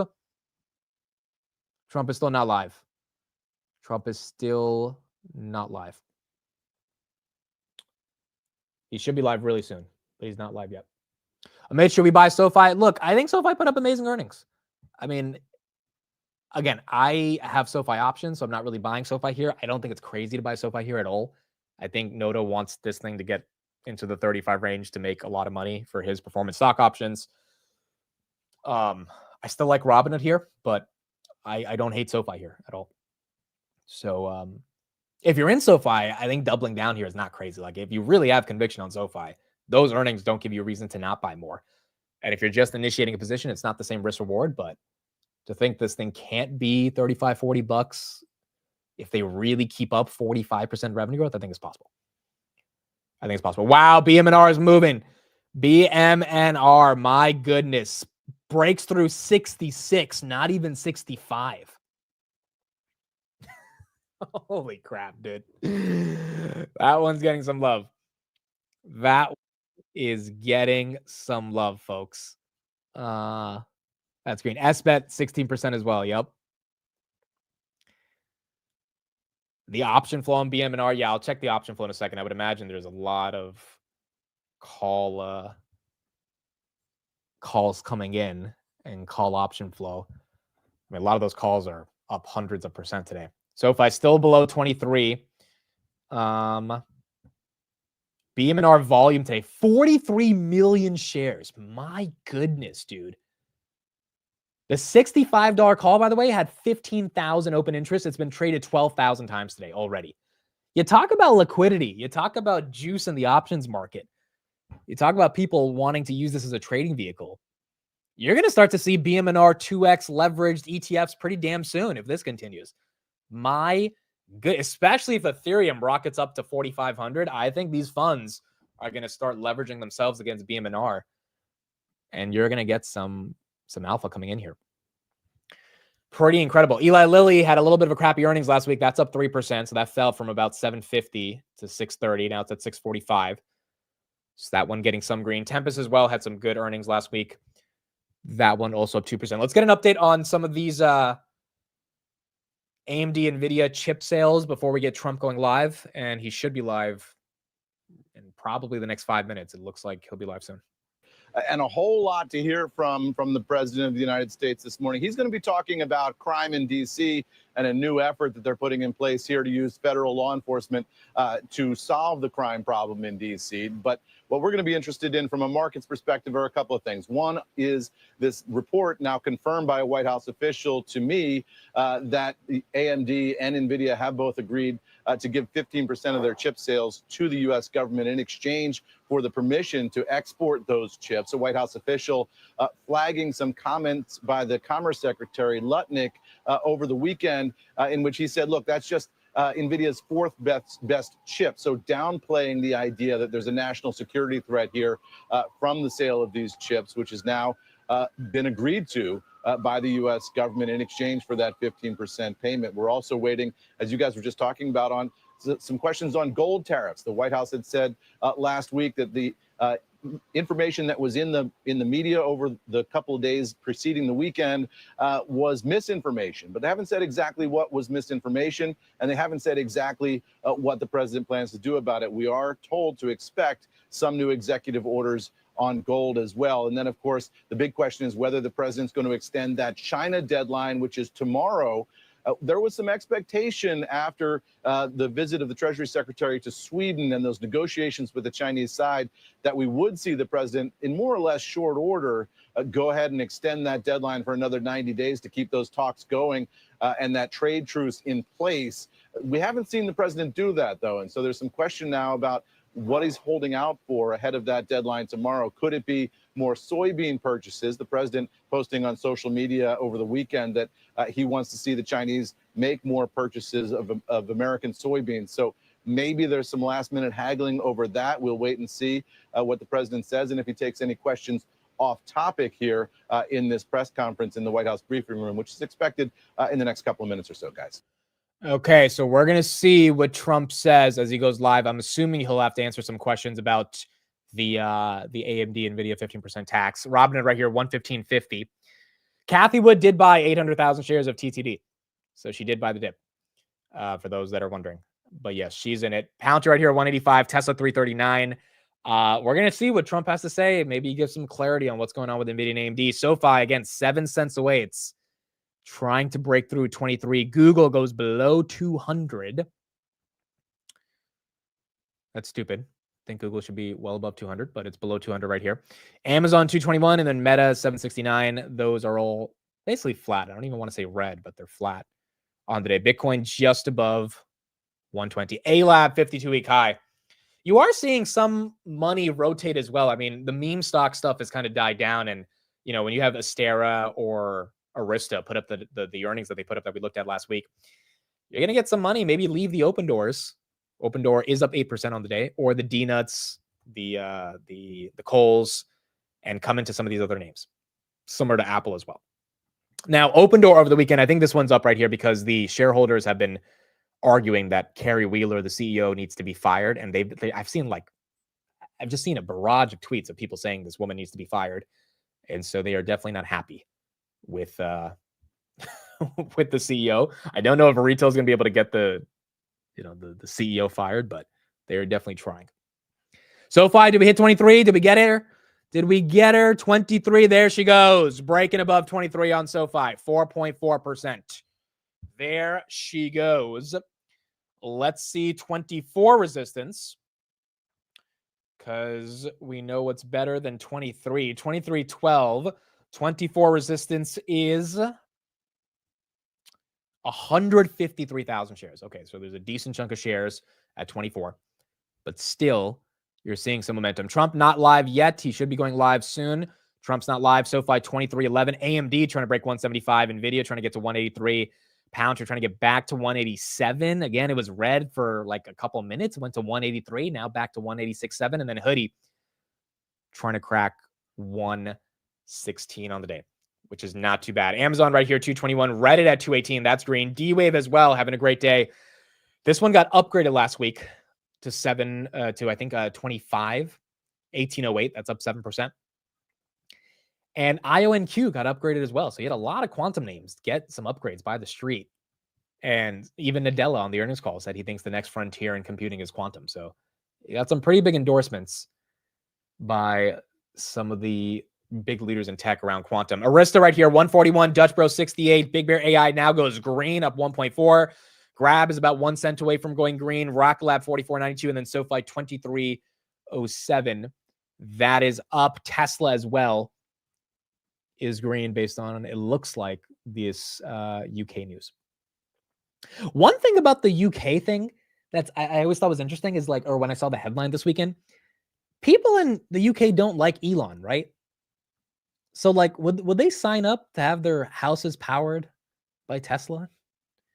Because from my understanding, people in the UK are not. I know some of you guys in here in the chat, because you're investors, might be a fan of Elon, but in general, I don't think they love Elon that much. So Tesla Energy, I mean, I wonder how they're going to be able to navigate that. Dude, when I found out last week that the UK banned Coinbase's TV ad, first of all, I haven't even seen it. Has anyone seen the? I want to see the ad. What exactly did they ban?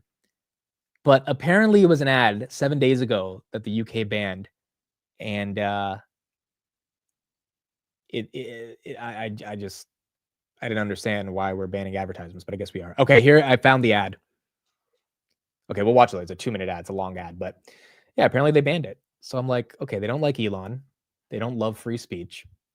So we're going to have to see how Tesla can get their energy products into the country without dealing with a lot of backlash. I mean, they hated Palantir. Palantir found a way to get in there, right? We do have some hurdles to get through. SoFi right here, 23.12, UNH 256, Hoodie 115, and then S&P 637. That is green. That is green. Yeah, I haven't seen the ad yet, so we'll watch it together later. It's called Everything is Fine. That's the name of the ad. Everything is fine. And apparently the UK didn't like it. Coinbase set the business community alight after the American crypto firm dropped a musical advert which lambasted the UK as besieged by economic problems. Oh, wow. So they targeted the entire country and an ongoing cost of living crisis. See, that's scary. Just because you're saying the UK has a cost of living problem and there's economic issues doesn't mean the government gets to ban the ad. I mean, in this country, it is legal to burn the flag. I have very little respect for people that burn the United States flag, but it is legal to do so. Under the First Amendment, this was decided back in the 90s from the Supreme Court. It is legal to burn the flag because at the end of the day, free speech is the highest priority. So that is quite telling. And so we're going to have to see how Tesla can succeed in the UK as well. ASTS right there, that's up 1%. Duolingo just continuing to wreck any of my chances from being number one on the stock draft. I mean, we were getting so close, and this thing is just not helping me out at all. So it was worse. It was at 330 at one point, so at least it's at 360, but that one is getting it. Can we get Carp to do a Great Jeans commercial? Oh my gosh.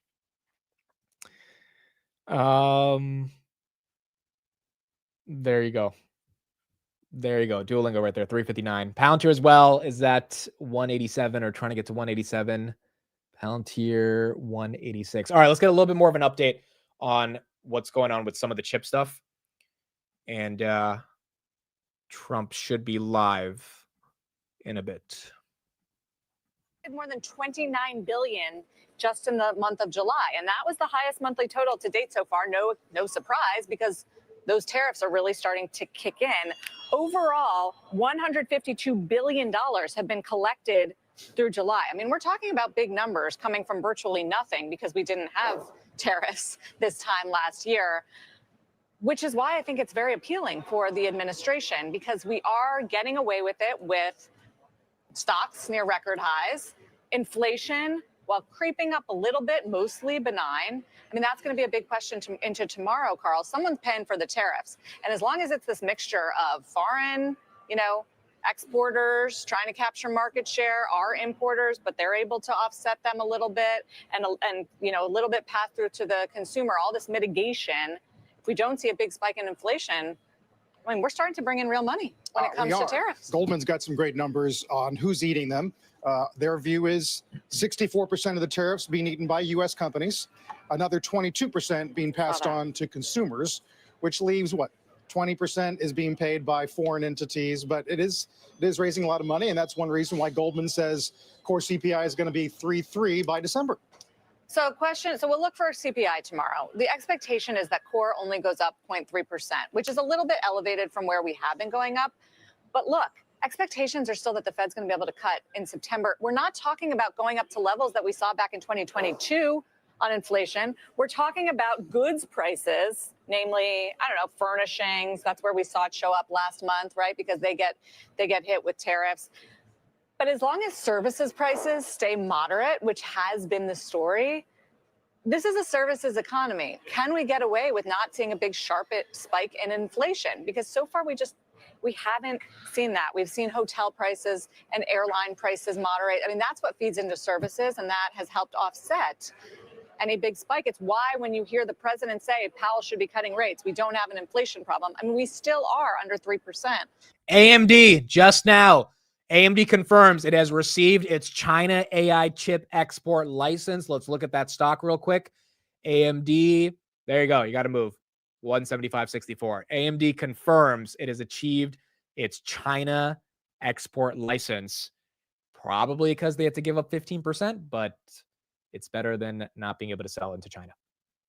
On inflation. I know, although the share, now we're watching diffusion of CPI, the share of items in CPI that are rising faster than 4% is now 40%. Almost half of the CPI is rising more than 4%. So that's what we're keeping. Goods, I mean, obviously, you're right about services. We're hoping that's going to keep the overall industry, gas prices. in line, yeah. I mean, it's a very large economy, and if it's just showing up in a few goods, that's what we're going to look at the breakdown of goods prices and services prices. But even with that, there are those on the Fed, like Governor Waller, who are arguing it's a one-time increase. The Fed should look through it. It doesn't speak to the underlying demand in the U.S. economy, which actually is moderating at the same time where demand for labor is moderating. We saw that in the last jobs report. So the Fed should be cutting rates and we don't have a big inflation problem. That's going to be the key question of the week. But in the meantime, I mean, interesting to contemplate what you can do with all those revenues.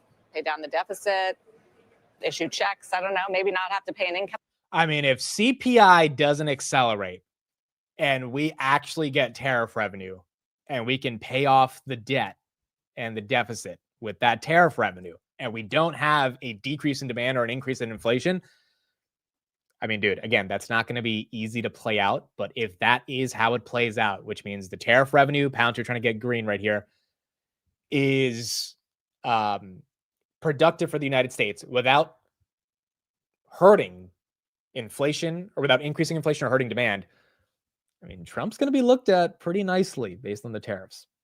I'm just saying, Pouncer, they're 187. If he is able to get his tariff revenue, pay off our debt, or at least make some inroads in our debt without destroying the economy via inflation or consumer demand, which again, we got to see. I think we got to give it at least a year to see how that plays out. He's going to get a big W. He's going to get a big W. Test right here, 341. And I think if that happens by 2026, Republicans sweep the midterms.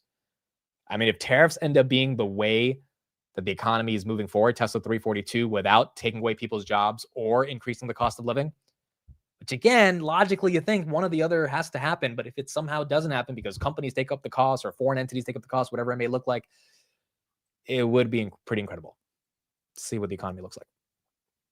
But I think closer to this time next year is when we'll have a better picture of how this is playing out. Tesla 342, AMD again got their first export license, 176.73. That's up 2%. Nvidia has not confirmed they got an export license yet, so that could be a tailwind for Nvidia. Grab right here going green. SoFi just below 23. UNH 257. Robinhood 116. S&P 637. SoundHound as well continues to be up 10%. Eli Lilly, that's up 3%. Pounds, you're very close to going green on the day. Tesla really getting a bit of a move, up almost $14 on the day. And then AMD is at 176. We're going to see. We're going to see. The keyword is if, but only time will tell. I hope he does this. Yeah, I agree. I mean, it's a big if, but we're going to have to see over the coming weeks, or at least over the coming months. Would you buy AMD here? I would not buy AMD because I'm already loaded up on Nvidia. Navitas, by the way, up 1.35. So for me, it's not worth starting an AMD position. Like, I'm already deep in Nvidia. I would rather average up on Nvidia and just like have that as my main semiconductor holding. I know more about Nvidia than AMD, but for anyone buying AMD here, again, you've got to believe the bull case is $1 trillion. You've got to believe the bull case is $1 trillion, and you've got to believe inference is going to carry them to $1 trillion. So if you believe in that, and you believe they're, by the way, competitive with Blackwell, so there's going to be some pressures on Nvidia, then I think that's why you buy AMD. But the time to buy AMD, like hardcore, was over the past couple months. So I just wouldn't want to establish a brand new position in it. But I do think Nvidia is going to do well, or AMD is going to do well. I'd just rather continue to buy Nvidia. Again, the biggest issue with me on AMD is that their growth is not the same as Nvidia. Now, maybe that was a Q2 thing and Q3 is going to reaccelerate. But I do like knowing that I'm buying a lot of growth that I don't think is slowing down anytime soon. Having said that, I think both are going to be absolutely fine. And the real question is, were you able to buy during the April, May stuff, which Nvidia stretched back to January because of DeepSeek. Nvidia gave us, like, before they bottomed in April, they gave us a really good opportunity right before that with DeepSeek. And then they just stayed flat for the next 5 months, bottomed in April. And then even after April and May, Trump took away the China stuff, fell back to 103. I mean, until Jensen went to the Middle East and shook hands with the prince or the king of Saudi Arabia, we didn't really see a move on the stock. Intel right here, that's up 5%. Elf is up 8%. Upseller up 7% on the day. And Micron is up 5%. They sandbagged in Q2. They probably did. I mean, they probably didn't know what they were going to do with their China revenues either, or where they have the guidance to be able to have the export controls. So, look, I think both will be fine. I would just add more to my Nvidia, but I don't think buying AMD here is a concern. I just think the amount of demand we're seeing, and A-Lab and Arista kind of proved how much demand we're seeing in data centers in general. Trump's still not live yet. We're still waiting for him, but he's not live yet.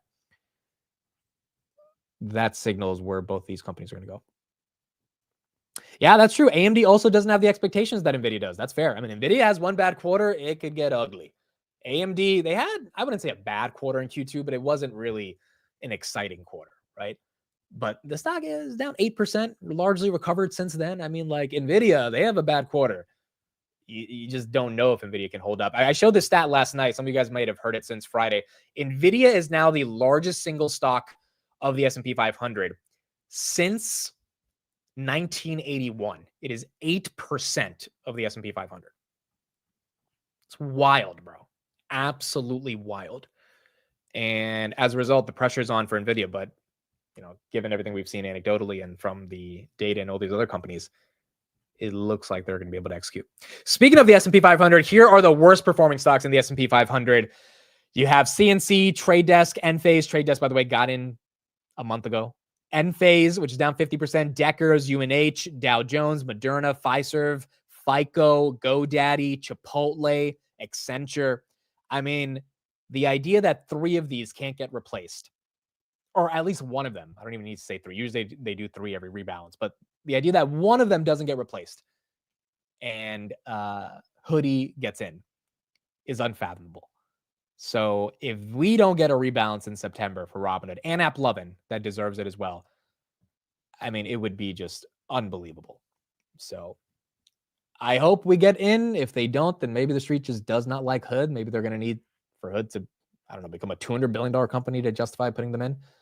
But yeah, I would imagine some of these will be rebalanced. There wasn't a company before 1981 because they started tracking this metric in 1981.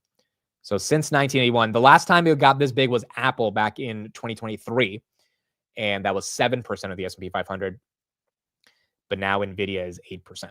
Microsoft and GE were 4% of the S&P in 1990 and 2000, 1999 and 2000, and IBM was 6% in 1984.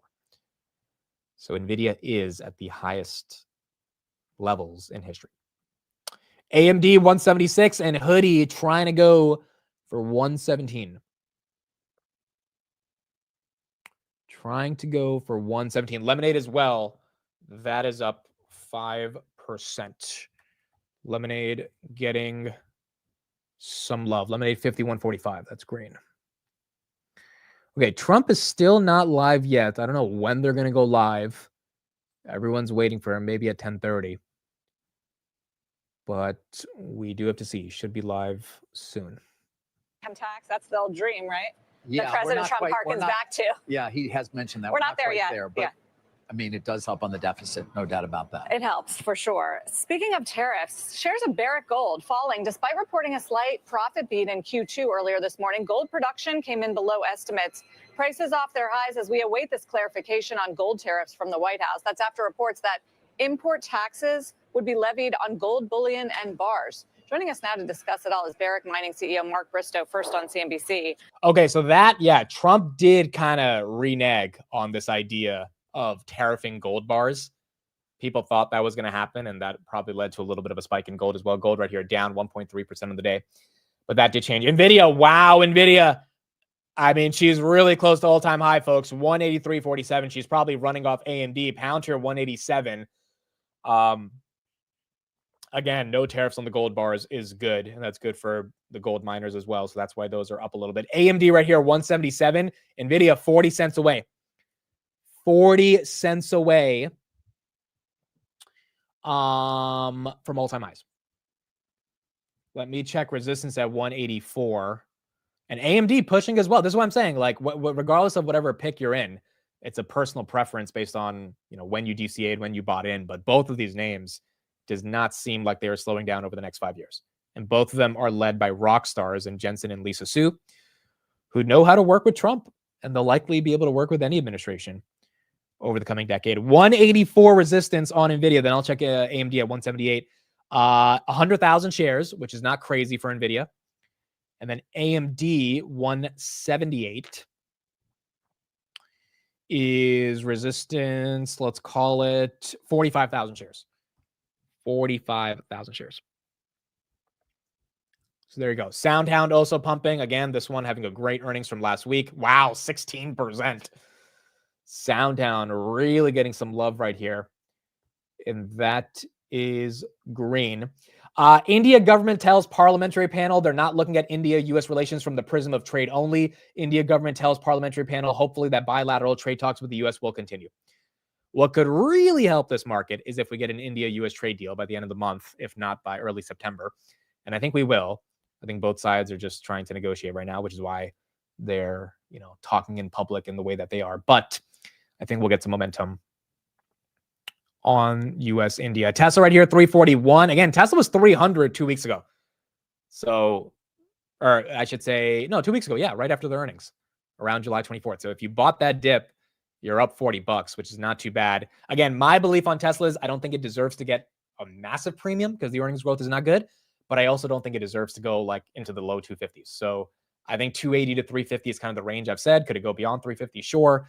Could it go below 280 maybe for a little? But I think that is the range it stays in, unless Elon really comes up with something good in Q3. But he said explicitly until Q3 2026, don't expect earnings inflections in terms of growth. And I believe him because it's going to take some time for them to get Robotaxi rolled out. But by the second half of next year, I mean, the street might price it in before that. I think we will see the beginning of at least reacceleration of growth on Tesla, which will be very important. BMNR, wow, 30% on the day, 67, folks. Tom Lee is making people a lot of happy, and Hoodie, as a result of Ethereum getting some love, very close to 117. Did touch 117 this morning, 116.92 on Hoodie. Let me put in the chat. Let's see. Let's see how many people own it. Let's do you own BMNR? Let's do it. Anand says Tom Lee can marry my wife. Oh my gosh. Dude, he has the ear of Wall Street and he knows how to communicate. Wow, almost 68 on BMNR. Do you own it? Put in the chat. Do you own BMNR or not? Again, I'm not heavy in BMNR. I'm more so heavy in Hood. And that's just how I'm playing Ethereum. But I think the more Ethereum Tom Lee buys and the more it goes up, the more the MNAV increases. Just that simple. And even with the dilution that has to take place, if you believe in it long term, then it should do very well. 67.22 on BitMine. It's actually 51.49, yes versus no. So although a lot of you guys in the comments own it, 51% of you still don't own it heavy, which is fair. All right, let's get someone onto the show who can help us understand what the heck's going on with NVIDIA and AMD. because obviously we had a pretty big headline this morning. Nvidia and AMD both trying to get for all-time highs, even with that headline. Ladies and gentlemen, Mr. Jose. Jose, what's up? What's going on, brother? Good morning, and good morning to your viewers. Good morning, man. I think let's get into it. 15% tax. Is the U.S. government becoming a mafia now on these semiconductors? Definitely becoming a mafia, but at least for Nvidia and AMD, sales into a market that was banned is better than no sales. On a top level overview, right? It still opens up the market. If you look at it, it was a 15% new mafia tax added to this. But if you kind of do the math, as long as these companies have better than 15% gross margins on the AI chips, then they should still be profitable. So some profits is better than no profits, and I think that's what the market is kind of liking. AMD already announced, I think they confirmed that they are getting a license. They announced that today from initial license approvals. So I do believe that's one of the reasons AMD is going up. Both AMD and Nvidia, I think, have closer over 30% margins on AI chips in China. Remember, this is only for the China sales. It's only for AI chips there. The big gross margins for these big players are usually the US markets, right? They're selling weaker down chips on China, so those margins tend to be lower than the company average. Those are the ones that tend to drop margins a bit, but we can see here from Wall Street Agent that AMD does confirm it receives China AI chip export licenses. Now, it does seem like a mafia tax, right? That's definitely something that's floating around. We haven't gotten a confirmation of how true this is from any officials just yet. I'm hoping we get something there, and also where this 15% is going to go into, right? Because if the U.S. government says, less, we're collecting 15% of AI revenue to China, but we're using this 15% to subsidize energy for data centers in the United States, or for doing something to build more AI infrastructure in the United States, that, in my opinion, would be even more bullish because it creates more of an incentive. It's like, yes, we're taking this money from China, but we're using it to increase the AI investments in the United States, which will drive more revenue for these chip players. So that's the question here. It can actually even get a little bit more bullish than here. I also had a wild thought, which I don't know how crazy it is, but would love to share it. Is this a tinfoil hat by Jose? Tinfoil hat moment here by me right now. So in the past few weeks, we've heard the China state media has been kind of pushing against Nvidia chips, saying that, look, the H20 has a form of backdoor. It's a way for the United States government to kind of spy on the Chinese people. Now, I think the state media over there is going to be saying, look, not only are they spying on the Chinese people, any Chinese company that's buying AI chips from Nvidia or AMD are directly supporting the US government, because pretty much it's a revenue share, right? So I'm not saying it's going to happen, but I wouldn't put it off the bat where China governments go, you know what, for our national security, there's no reason for us to fund the US government. There's no reason for us to get the watered down chips. It's not like we're sending the best chips. We're sending them weaker down chips. For us to get the weaker down chips, while we might not have a true competitor, there's a company like Huawei or some domestics that could provide some solutions. Not a true solution, but at least some solutions. So it would be wild, and I'm not saying it's impossible for China government to kind of throw the reverse Uno card and say, you know what, maybe we don't need your AI chips that badly. So random thoughts there, but it's something I'm definitely going to be keeping an eye on. Do you think it sets, by the way, BMNR right here, 6840, do you think it sets a bad precedent for the government to do this to our best asset, which are chips? Or do you think in the name of national security, Trump had to find a way to get some of this revenue? See, that's the real thing. I think my biggest disconnect, if this was a national security risk, then we shouldn't be sending those chips. That was the main reason the Trump administration banned these versions of the chip. The prior administration banned the top of the line chips, the H100, the Blackwell. The watered down chips got banned by the Trump administration due to national security risk. So is the national security risk only worth 15% of sales? Then it really wasn't a national security risk, and it was more of like a trade tactic. And now that's a whole different debate. I think the only way maybe people would, I guess, consider it a great way is what happens with that 15% money. Is it just going to be used to pay down U.S. debt, or is it going to be used to increase the AI technology in the United States? If it is used as a way to increase AI technology, being subsidizing energy, which we know is pretty expensive and kind of a bottleneck here in the United States, if it's used to subsidize stuff like that, I think the administration can say, yes, we're taking this tax, but we're using it to improve our own security. We're investing more in AI, which we believe is going to be kind of that big technology that's going to determine who the world power is 5-10 years from now. So if they use that 15% within that segment, I think maybe it might not be the worst thing. And you think Nvidia and AMD agreed to this, or Jensen and Lisa agreed because 15% is better than no sales to China?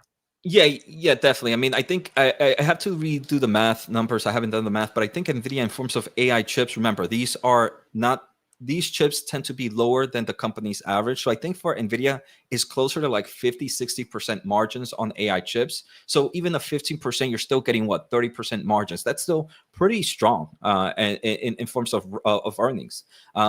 For AMD, obviously it's a little bit lower than that because AMD doesn't kind of have some of the software solutions and some of the pricing power that Nvidia has. But they're still profitable. I think for them, they're both smart people. They want to sell. They know they'll make money out of this. And the other thing is, it also makes sure that the Chinese competitors have some competition. Developers are going to continue to develop on NVIDIA's ecosystem and hopefully in AMD's ecosystem, which is going to drive more of that developer ecosystem. So they're gaining both some monetary gain, but also more importantly, developers are going to stay within that ecosystem, which is crucial, more crucial in my opinion, for the long-term mentality. Yeah, when I saw the news last night, I felt it was a nothing burger. I mean, like at the end of the day, they're playing the game. It's a game of politics. And I think Jensen and Lisa know whatever Trump's going to want, he's going to get. But at least let's just make sure our earnings don't get obliterated by not having any China revenue. I think that's definitely. All right, Jose, thank you. WhatthechipHappened.com. That is Jose's newsletter. I'm assuming you'll be talking about this on the newsletter soon. Yep, definitely. And I mean, we have CoreWeave stock and CoreWeave earnings tomorrow. So we're also going to be talking maybe a preview on that. And we still have a few kind of semiconductor earnings happening this week. Maybe not as popular, but we're going to be discussing it in the newsletter for sure. All right, good stuff. Hopefully we can get you on Wednesday after CoreWeave. We'll talk to you about. Sounds good. Sounds perfect. Yep. All right. There's Jose's Twitter and YouTube. Thank you, everybody. Jose, we'll talk to you in a couple days. Catch you later. Later. All right, folks. Nvidia and AMD pumping.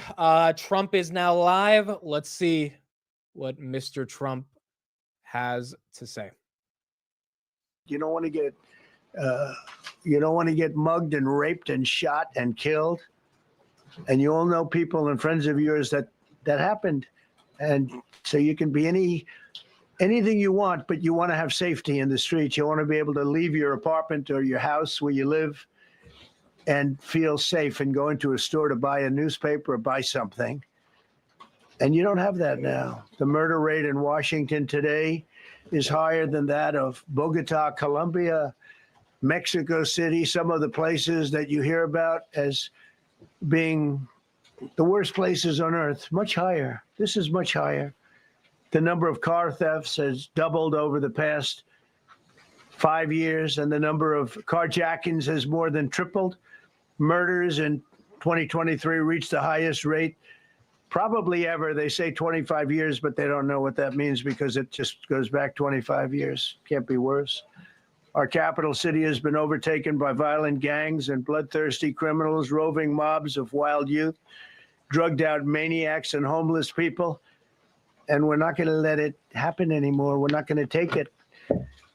Just like we did on our southern border. Nobody comes through our southern border anymore. 3 months in a row, we had zero. I don't know if that's right, but the people that do the work It's a very liberal group of people, actually, and they actually said 0 for the last 3 months. Nobody thought a thing like that was possible.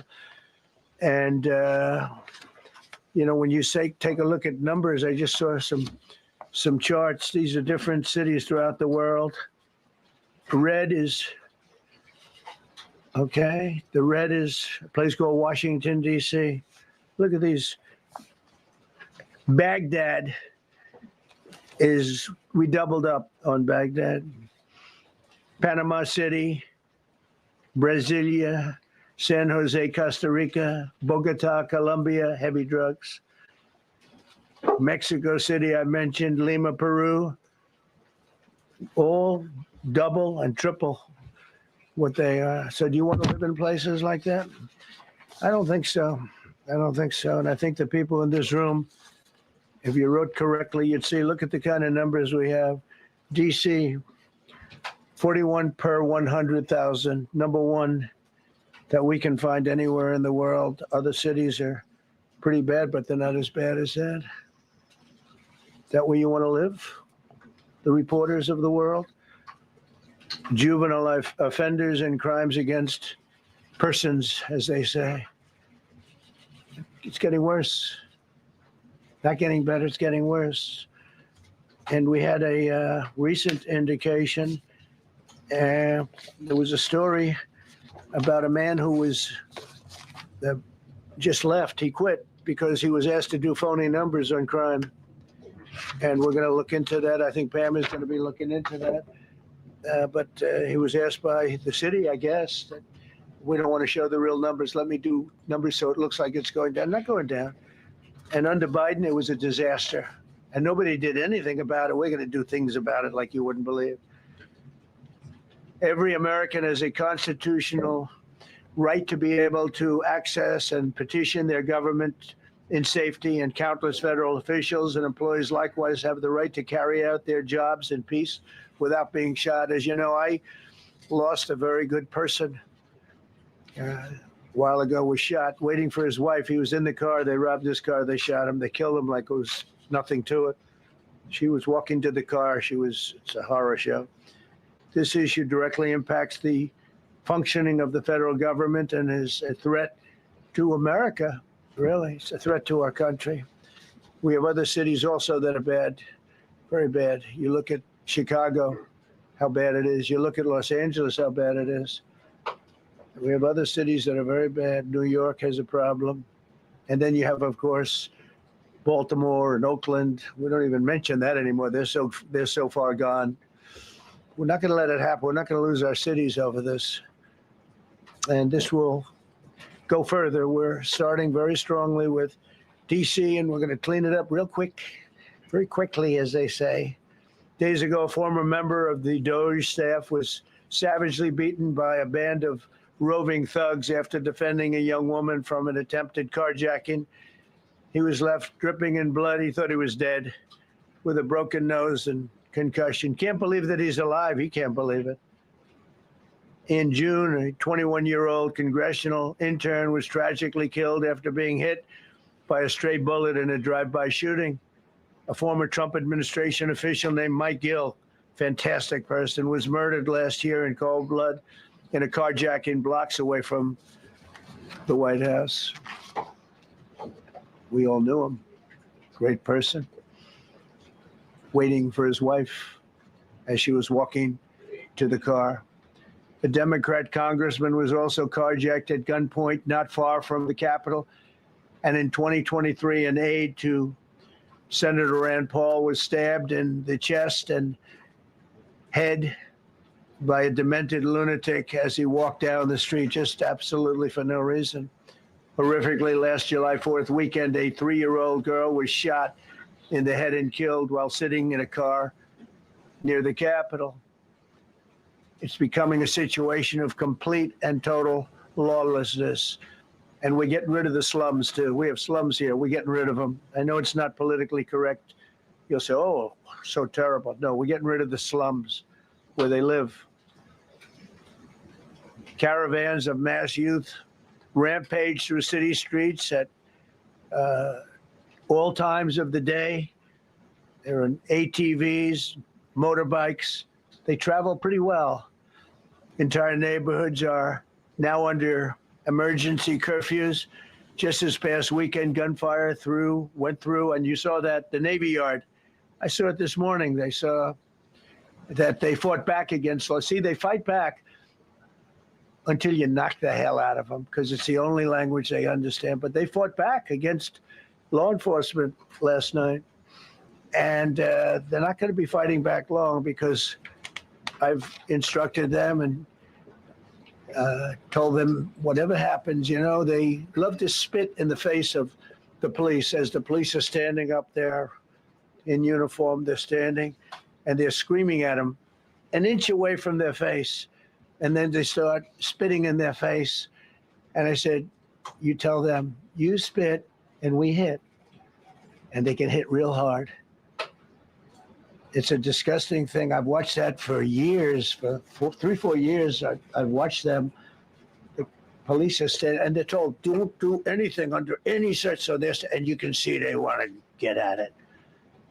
And they're standing there, and people are spitting in their face, and they're not allowed to do anything. But now they are allowed to do whatever the hell they want. This dire public safety crisis stems directly from the abject failures of the city's local leadership. The radical left city council adopted no cash bail. By the way, every place in the country where you have no cash bail is a disaster. That's what started the problem in New York, and they don't change it. They don't want to change it. That's what started it in Chicago.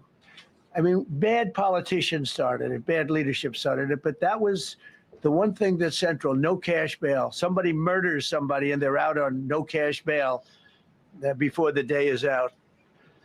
We're going to end that in Chicago. We're going to change the statute. I spoke with Pam and Todd and everybody. We're going to change the statute, and I'm going to have to get the Republicans to vote, because the Democrats are weak on crime, totally weak on crime. They don't know why. They want to stop because they get mugged too. But we're going to change no cash bail. We're going to change the statute and get rid of some of the other things.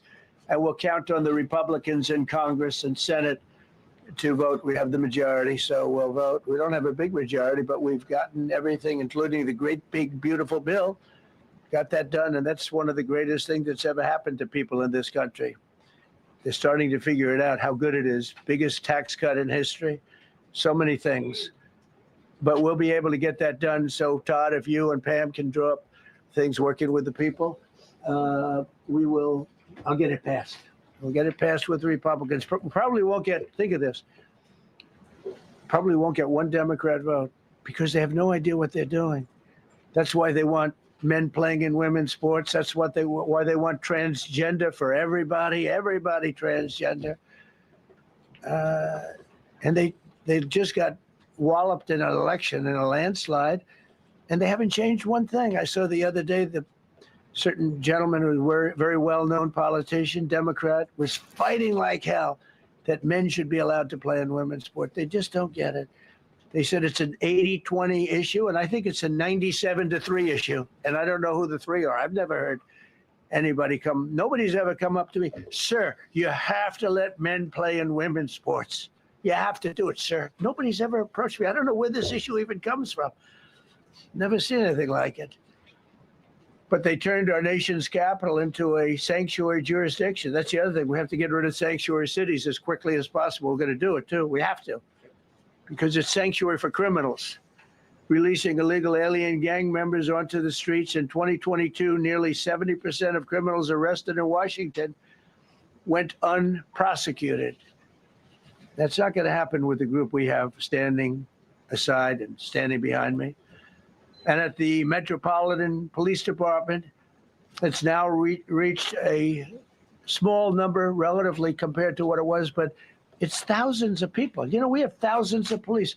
I was told today, sir, they want more police.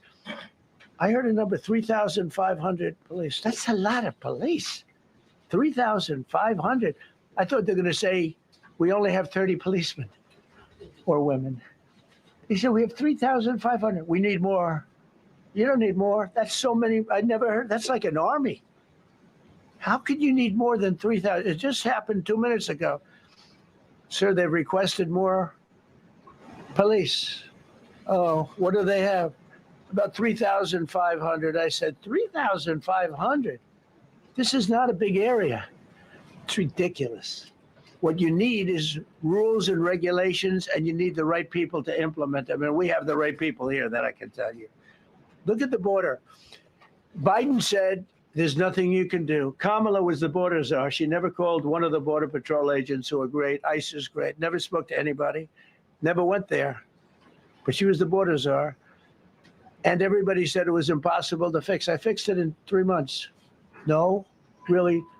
I fixed it the first week, but really fixed it over the last couple of months. And I mean, literally to a point where, as I said, 0 illegals entering our country in the last 90 days. Pretty amazing. It's time for dramatic action. We're going to do the same thing over here. It's going to be a very safe, because a lot of people die in years, and we've got incredible people in this country, except we have to allow them to do their job. And that we will deliver like nobody's ever delivered before. I actually think it's easy. You know, if you're competent, it's easy. If you're incompetent, it's impossible. But I'm very competent. Last week, my administration surged 500 federal agents into the district, including from the FBI, ATF, DEA, Park Police, the U.S. Marshal Service, the Secret Service, and the Department of Homeland Security. You know, a lot of nations, they don't have anything like that. They got some police, and they're rough police. They don't have DEA, ATF, FBI, Park Police, U.S. Marshal Service, Secret Service, Department of Homeland Security. They got some police, but they're rough police, and they do their job. They don't have crime. We're not going to have crime either. They made dozens of arrests, and that's what starts to happen. Again, cashless bail. Watch what we do with that. Today, we're formally declaring a public safety emergency. This is an emergency. This is a tragic emergency. And it's embarrassing for me to be up here. You know, I'm going to see Putin. I'm going to Russia on Friday. I don't like being up here talking about how unsafe and how dirty and disgusting this once beautiful capital was, with graffiti all over the walls. It's another part of it, by the way, because we're talking about safety, but we're also talking about beautification. We have the most beautiful, potentially, capital in the world. We always had. But people come from Iowa, they come from Indiana, they come and then they get mugged. Not going to happen. Keep coming, because by the time you get your trip set, it's going to be safe again, and it's going to be clean very quickly. We're going to replace the medians that are falling down all over the roads. We're going to replace the potholes. We're going to put a nice new coat of asphalt over the top. No, we don't have to rip the road out and spend 7 years building a new road because they cut everything. Because some designers said, well, we need a 1/4 of an inch more turn for safety reasons. No, we're going to do it right. We're going to get it done quickly. So today we're declaring public safety emergency in the District of Columbia. And Attorney General Pam Bondi, who's fantastic, is taking command of the Metropolitan Police Department as of this moment. And I'll be making the appropriate notifications to Congress and to the mayor, our new DEA administrator, who's one of the top in the country. He better be, Terry. If you're not, I'm going to get rid of you so fast. Terry Cole. Terry, thanks. Very good. We just got him, most highly recommended person. And you'll be designated as the interim federal commissioner of the Metropolitan Police Department. Okay? And you run them tough. They're good. You have a lot of good people. You have people that shouldn't be there. You also have people that shouldn't be there. They got in there because of woke. But you have a lot of great police. And those people are the ones that want to help you. This city will no longer be a sanctuary for illegal alien criminals. We will have full, seamless, integrated cooperation at all levels of law enforcement, and we'll deploy officers across the district with an overwhelming presence. You'll have more police, and you'll be so happy because you'll be safe when you walk down the street. You're going to see police, or you're going to see FBI agents. We're going to have a lot of agents on the streets. You're going to have a lot of essentially military, and we will bring in the military if it's needed, by the way. We're going to have National Guard. But Pete Hegseth will tell you about it. We will bring in the military if needed. People say, oh, that's so terrible. He's going to bring in, it's been used many times over the years. I don't think we'll need it. I think we've got so many great people, including the people that are in the police department with proper leadership. They'll immediately begin massive enforcement operations targeting known gangs, drug dealers, and criminal networks to get them the hell off the street, maybe get them out of the country, because a lot of them came into our country illegally. They shouldn't have been allowed in. They come from Venezuela. They come from all over the world. We're going to get them the hell out. They won't be here long. But some of these people, a lot of them, are homegrown criminals. And these are bad people. These are rough people. And this is just a list of some of the people that were given to me today that were criminals removed from the D.C. streets this weekend. They were rough and tough. But we're rougher and tougher. Look at these people here. Nothing, you know. They're not going to be your local school teacher. Look at this guy. He has killed people numerous times. They're not going to be an asset. They will never be an asset to society. I don't care. I know we all want to say, oh, they're going to be rehabbed. It's not going to be rehabbed. I'm going to ask Doug Burgum to come up and say a couple of words, because he's in charge, as you know. He's Interior, but he's in charge of the U.S. Park Police. And I've heard so many great things about the park. All right, so I think we'll get back there when we get actual Q&A, but looks like he's taking it really seriously to go deeper into this idea of protection in DC. Obviously, you do have a little bit of the ranting, as Trump always has when he goes live. BMNR right here getting hit from 69 to 65. Again, I think this is people taking profits. Could it be dilution? I mean, maybe. They just bought more Ethereum today, though, so I don't know if it would be dilution. I think they would wait for this thing to go up even higher before they dilute. But that one is getting a bit of a red candle right there from basically $70 down to 65. I'll get back when he has Q&A, probably in like 10, 15 minutes. And hopefully we get some Q&A around AMD and Nvidia, which I think most people care about. But outside of that, this is another route for Trump to go down in terms of his tough on crime policy. And does it have that much of an implication on Wall Street? Maybe not. We're going to see the extent of what happens there.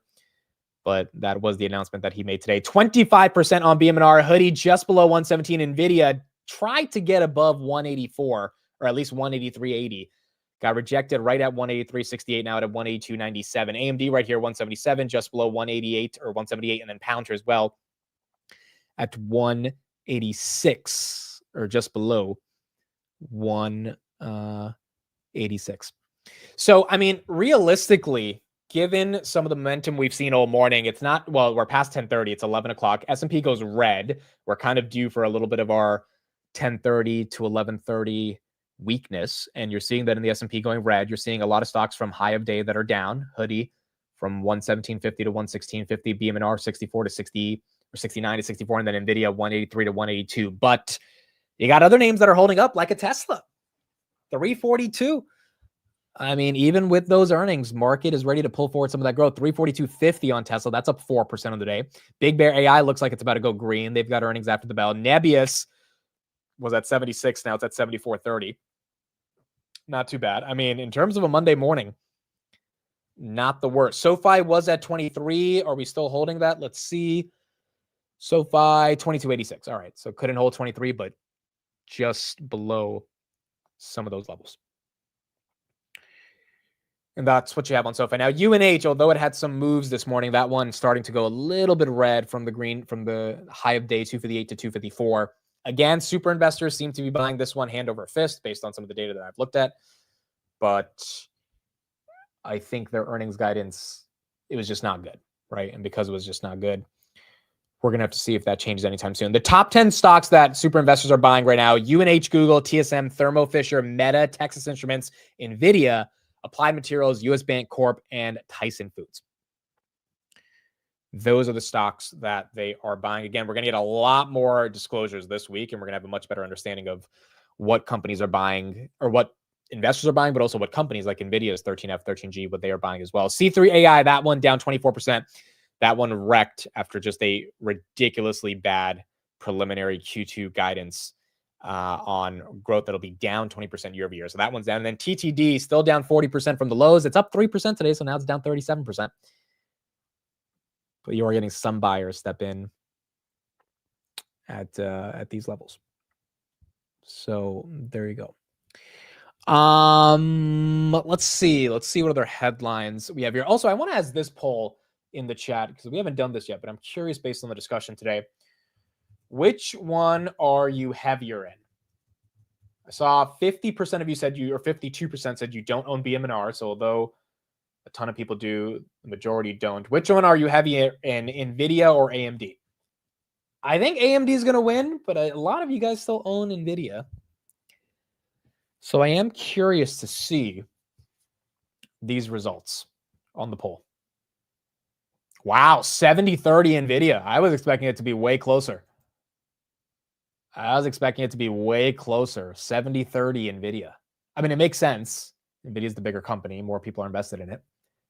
But there's still a pretty healthy AMD cult that is out there. And obviously, AMD has been doing well over the past months, along with Nvidia. So again, I think both getting their momentum. Elf Beauty right here is also up 5%. So we saw that one headline that I put up on the screen while Trump was talking. I mean, this thing is crazy, dude.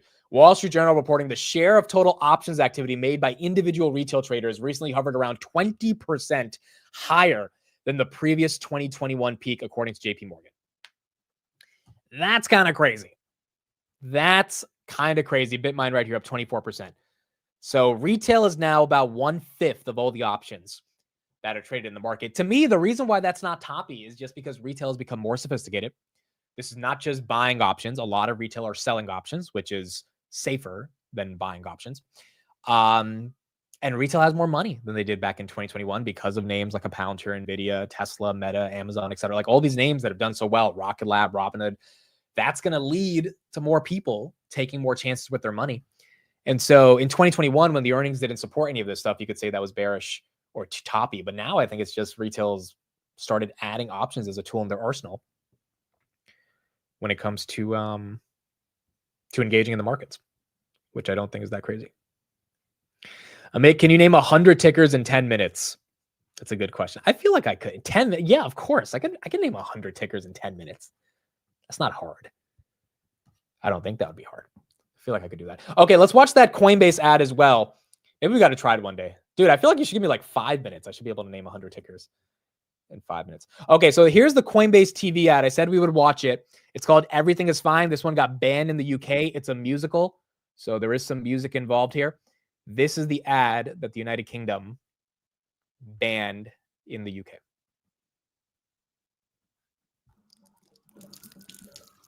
We ain't got no troubles, no reason to complain. Cause here in Great Old Britain, we just love it when it rains. Morning. We're cozy here at home, even though it's not our own. But wait a few more years and who can say?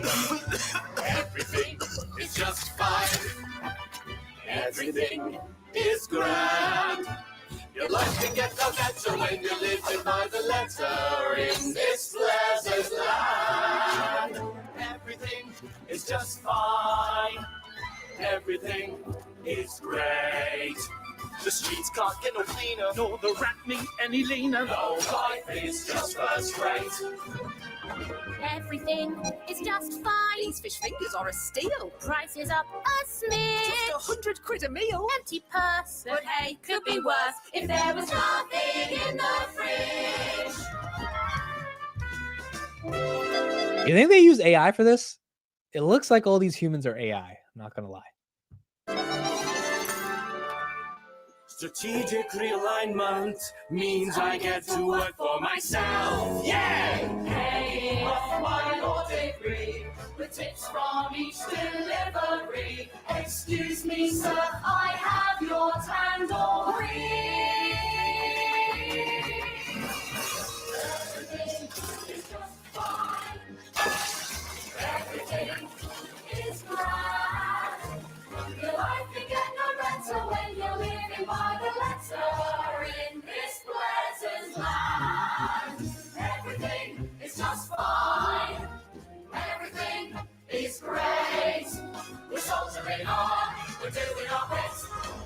to buy. It's time to jump ship. We're tightening our belts with a stiff upper lip, 'cause everything's just fine.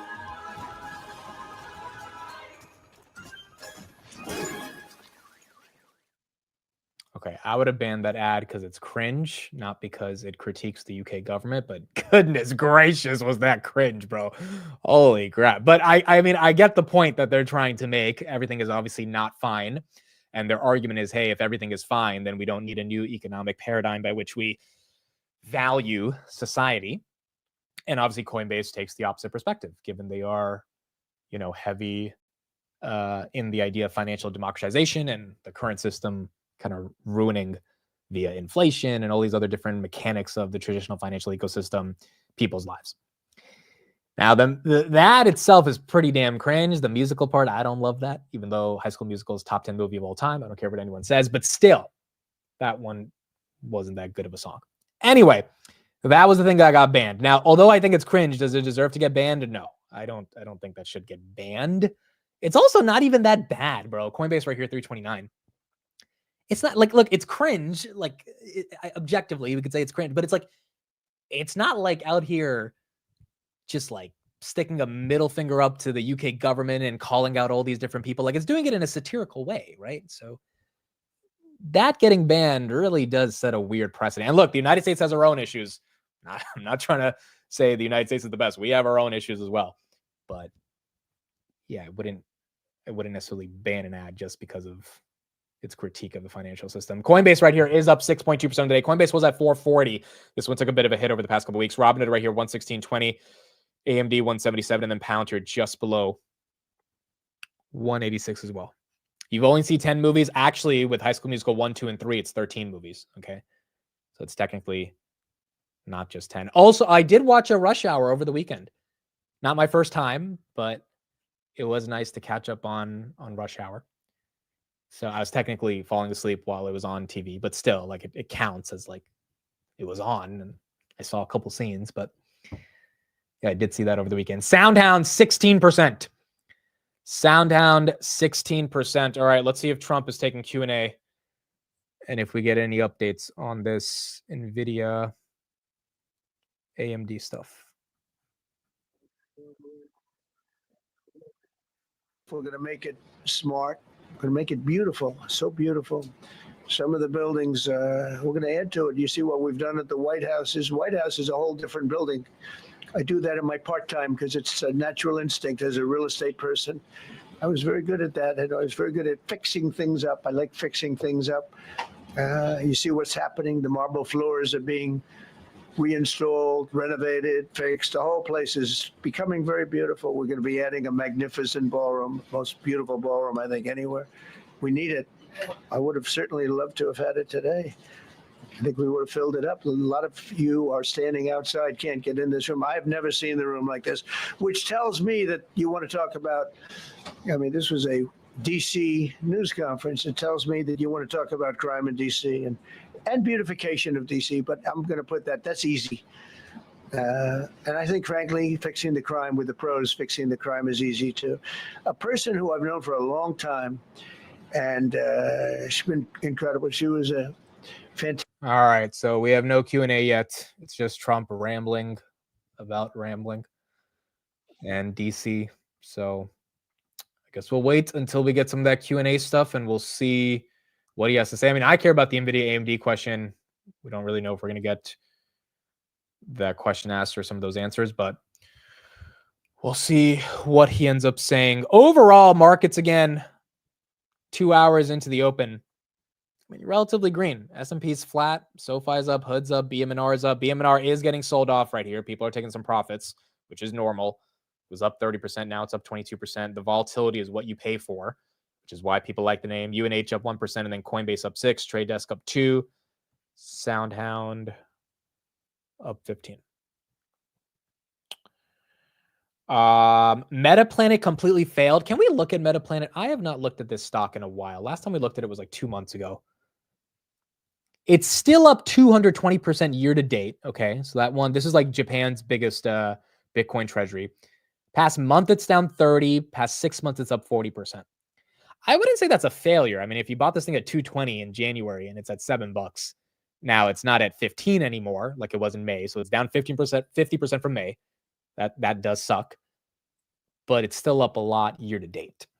And maybe some of the liquidity kind of left Metaplanet to get into some of these leveraged ETH plays, which again, that's not a failure, but if you bought at the top, it must be annoying. But if you trust in Bitcoin long-term, Metaplanet should be fine. But it is one of the things that captured the imagination of a lot of Japanese investors in particular, as they wanted to not buy their own country's sovereign debt and would rather buy a leveraged, basically an antithetical play on what their debt represents, which is instead buying Bitcoin. The 10-year, by the way, still 4.27. So that one's been holding up nicely below 5 or below 4.5. Year to date, it's up 224%. It's just a lot of people bought it at 15. Oh, Pew Pew. We haven't looked at that in a minute. That was Grab a Gun. That was Trump's son's SPAC. Pew Pew, PEW. Yeah, that one you could probably call a little bit more of a failure. 25 to 625 right here. That one didn't work out as well. SMCI today, and look, maybe that does have a chance to recover, but the SPAC was pretty hyped up. SMCI right here up 3%. Okay, is anyone thinking of selling or hedging at all in August, or has anyone done it so far? I mean, any comments or thoughts on, by the way, 72% of you guys are heavier in Nvidia versus AMD. Is anyone like saying, all right, I'm going to sell 1,000 shares of XYZ, or I'm going to sell 500 shares of this, or I'm going to sell, like, is anyone actually taking real profit? Like SoFi, if you have a $7 average, are you taking some profits here? I am curious to see going into the rest of August and September, are people just buying the dip, which has really been happening aggressively, or are people actually hedging and taking some profits? I don't have SMCI hate. I said SMCI is up 3% today. How's that hating? They did have a crappy earnings though, but no, I don't hate SMCI. It's just their margins are just not the best. Someone said I sold all my Palantir in Nvidia. Tess says I'm not selling. I sold Oxy for a loss to buy more Nvidia. Sold some calls on HIMS and SoFi. Reddit's at 221. Yeah, dude. I mean, like, I haven't sold anything, and based on what I'm seeing in the chat, a lot of people haven't either.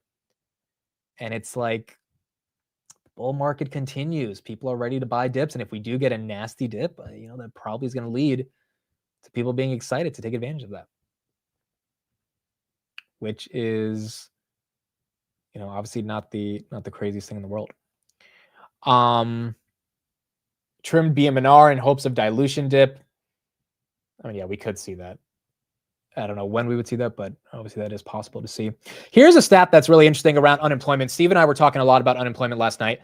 The U.S. unemployment rate for youth graduates aged 20 to 24 has averaged 8.1% over the last 3 months, the highest in 4 years.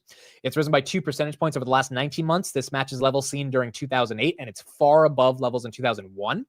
Additionally, the unemployment rate for youth aged 16 to 24 has averaged 10% over the past 3 months, the highest since May of 2021.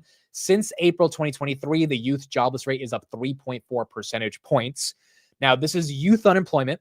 This is not overall unemployment. Overall unemployment so far is at 4.2%, which is not horrible. Youth unemployment is almost double that at 8.1%. Does the market have a massive impact from youth unemployment in regards to the overall economy? I mean, to an extent. Maybe China, it's a lot deeper because China has a lot of youth unemployment, whereas in the United States, I don't think it's as serious. But the broader concern is, and this is kind of what Steve was bringing up yesterday, is, hey, where is AI going? Because if there's a world where AI starts really ramping up and taking away jobs, that's what the Anthropic CEO was saying, maybe it's not as easy forget the youth, for anyone to find a job. And that is a broader issue that as society we're gonna have to deal with. Okay, is he taking questions now? I think Trump's taking questions. Let's see. Okay, I think he is now. Here we go. It's beautiful places anywhere in the world. It was years ago. We had one problem that was a pretty big problem. The radical left got out of control and they started trying to rip down statues. And I said, let's go pass a law real fast. We're going to do it real fast, but we were blocked by the Democrats who do not want safety. Nobody gets it. I don't get it. They don't get it because they can't get votes. I don't know how they can win an election with this, but they don't want safety. And I found an old statute. Never mind. It's no Q&A. I think this is one of the longest press conferences he's done without Q&A. About destroying a statue or a monument in Washington, D.C., you go to jail for 10 years with no probation, no anything. In other words, slightly different than we have today. Today we have cashless bail. There you get jailed 10 years. No curtailed sentence, 10 years. And we took it out. Nobody used it. It was never used because, it's harsh. And you remember they started to rip down the statue of Abraham Lincoln. I said, that's a tough one to rip down. He was pretty good, Pam. I think he was pretty good. When the ropes started going around Abraham Lincoln to pull him down, Andrew Jackson, others, and they were heading to the Jefferson Memorial, Thomas Jefferson. They're going to do a big number there. I said, it's time. And I signed that statute immediately. We had it updated. We made it use the same language, all passed by Congress. And I announced it's 10 years in jail, no probation, no anything, 10 years, no curtail sentence if you touch, so much as touch a statue in Washington, D.C. And it was an amazing sight, beautiful sight. Everybody just left. The ropes were hanging around Andrew Jackson, and there were 2 ropes around Abraham Lincoln. They left the rope. But everybody just left. And that was the last problem we ever had. That was the last problem that we ever had with the statues. They were going wild. And somebody came to me and said, sir, in 1910, I don't want to give you an exact because you'll say, Donald Trump gave us wrong dates around like early on. If I'm slightly off, they make you sound a little bad. So I won't put myself in that position. I won't put you in that position. Because I think everybody agrees with what we're doing today. But when I signed that thing, it was like a miracle. Everybody left. They were gone. Ford plans $5 billion EV investment with focus on low-cost models, plans a $30,000 electric pickup. So you got the headline from Ford of $5 billion in EV investments. And they found something with Abraham Lincoln. And even in the name George Washington in California, numerous places changed the name of George Washington High School and various other places. They took George Washington's name. This was a sick, woke culture that I think we've largely ended. And a lot of those people that were woke are now turning out to be the opposite. I won't go so far as to say MAGA. It's a very special category. But they've gotten out of that. But we have people that love this country and they love this really beautiful capital. It is. I flew over it the other day and I said, what a beautiful place. But if there's crime all over the streets, when you get there, it doesn't look so beautiful. But we're going to make it beautiful again. We're going to fix it with crime. And we're going to also, as we're doing that, we're going to start doing things that we know how to do, that I know how to do better than anybody, I guess, because of my experience from previous life. But not only are we stopping the crime, we're going to clean up the trash and the graffiti and the grime and the dirt and the broken marble panels and all of the things they've done to hurt this city. And we're going to restore the city back to the gleaming capital that everybody wants it to be. It's going to be something very special. All of these people are really tough. Could I shake your hand, Gaddy, please? You're going to be so important here. You're going to be that guy. I hope I don't have to fire him in 2 weeks because he's too soft. I don't think he's too soft. If I do, I will, though. Is it okay if you're soft, weak, and pathetic like so many people? I will fire you so fast. You're not going to have to worry about that. No, I think you're going to do a fantastic job. And everybody in this room, they may not express it, but they all want that to happen. They want to be safe, and they have families too. So it's an honor to have such a large group. I've done this for years now, hard to believe. I've never seen this room so packed. In fact, I'm sure it's a violation of every fire code. But we'll let you stay anyway. You're taking a chance. And with that, we'll say maybe if you could. Oh, wow. All right, We could be Q&A. here all day long. If we could keep the first questions perhaps to this subject, and then we'll go on to a few others. Please. Mr. President, thank you so much. Can you talk about how personal of an issue this is? We talked about flying over the Washington Monument and seeing pride of what D.C. is. And do you believe that the status of the city, the cleanliness, the way that crime is low, is a direct reflection on how the country is run? Yeah, I do. I think the Capitol. Look, everyone comes here. They're all coming. All the leaders, they're all wanting to come. And I say it. I've said it again, but I'm really just quoting other leaders from NATO, from the Middle East, King of Saudi Arabia, Qatar, UAE. I was over there. We brought back $5.1 trillion of investment into our country. But I was a month and a half ago, I was at NATO. We had a great thing. They agreed to put up 5% instead of 2%. 2% they didn't pay, 5% is already paid. We had a great meeting, and they all said the same thing. They said our country was dead. They thought our country was gone. 1 year ago, they said your country was dead. And now you have the hottest country anywhere in the world. We do. We have the hottest country in the world right now. The tariffs have helped. It's given us not only the money, it's billions, trillions of dollars of money, but it gives us great power over enemies. We solved 5 wars with Pakistan and India. We just solved one. Azerbaijan and, as you know, and Armenia. A war was raging for 37 years. And the 2 leaders got up and they said, we never thought this would be solved. Russia tried to solve it. They all tried to solve it. It was a very tough situation, but we got it done. And I said to the 2 men, I said, are you guys friends? And they had a hard time. They've been killing each other for 37 years, right? One was there 5 years. One was there for 22 years. He said, my whole life I've been fighting this war. And you got it solved. But we did many of those. We did in the Congo and Rwanda. That's been going on for 30 years.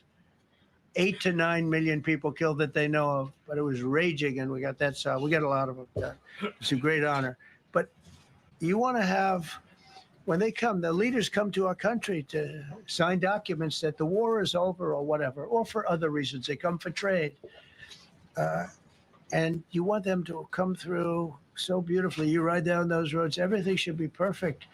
You shouldn't have medians falling down into the roadway. Median, the metal things that are always, somebody had a great lobbyist, because I've never seen them look good. I've been looking at those things with the little, right? They're always broken, bad, but here they're really bad. And we're going to either put new or fix it. And it's not expensive. It's not really expensive. And we're going to fix our roads a little bit. We're going to clean up our sidewalks. You have countries where every Saturday, the people go out and they wash their sidewalks in front of their stores or their houses. They scrub their sidewalks. So we aren't quite at that level yet. I don't think, Gaddy, we're not quite there yet, but maybe we will. They go out and they scrub. I think it's so beautiful to hear that and to see those stories. But we're going to make it clean. But just to finish with your question, it's a very, very strong reflection of our country. And when they see a bad city, my father always used to tell me, I had a wonderful father, very smart.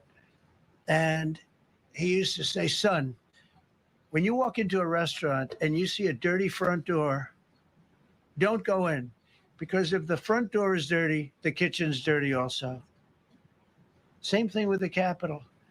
If our Capitol's dirty, our whole country is dirty, and they don't respect us. So it's a very good question. Mr. President, sorry. Question for you on the specific issue. Do you expect more cities to follow DC's path if this goes through? So the idea is that Chicago, LA, San Francisco, would they expect similar action what we've seen in DC?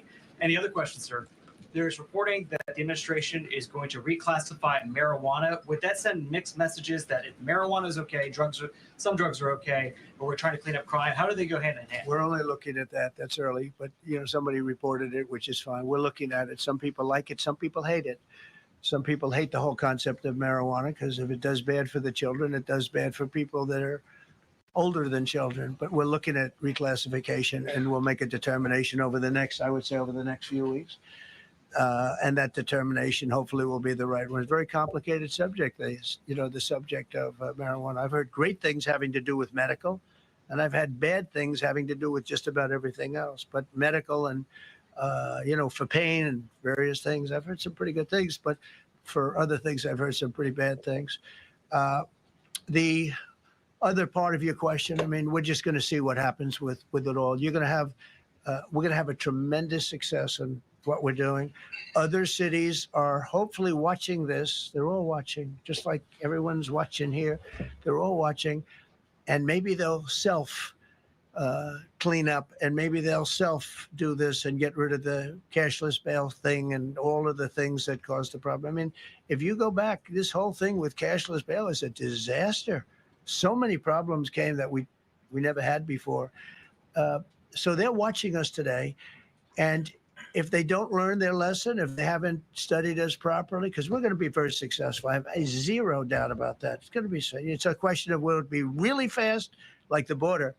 Everyone said, they used to say, Biden used to say, I need legislation. I didn't get any legislation.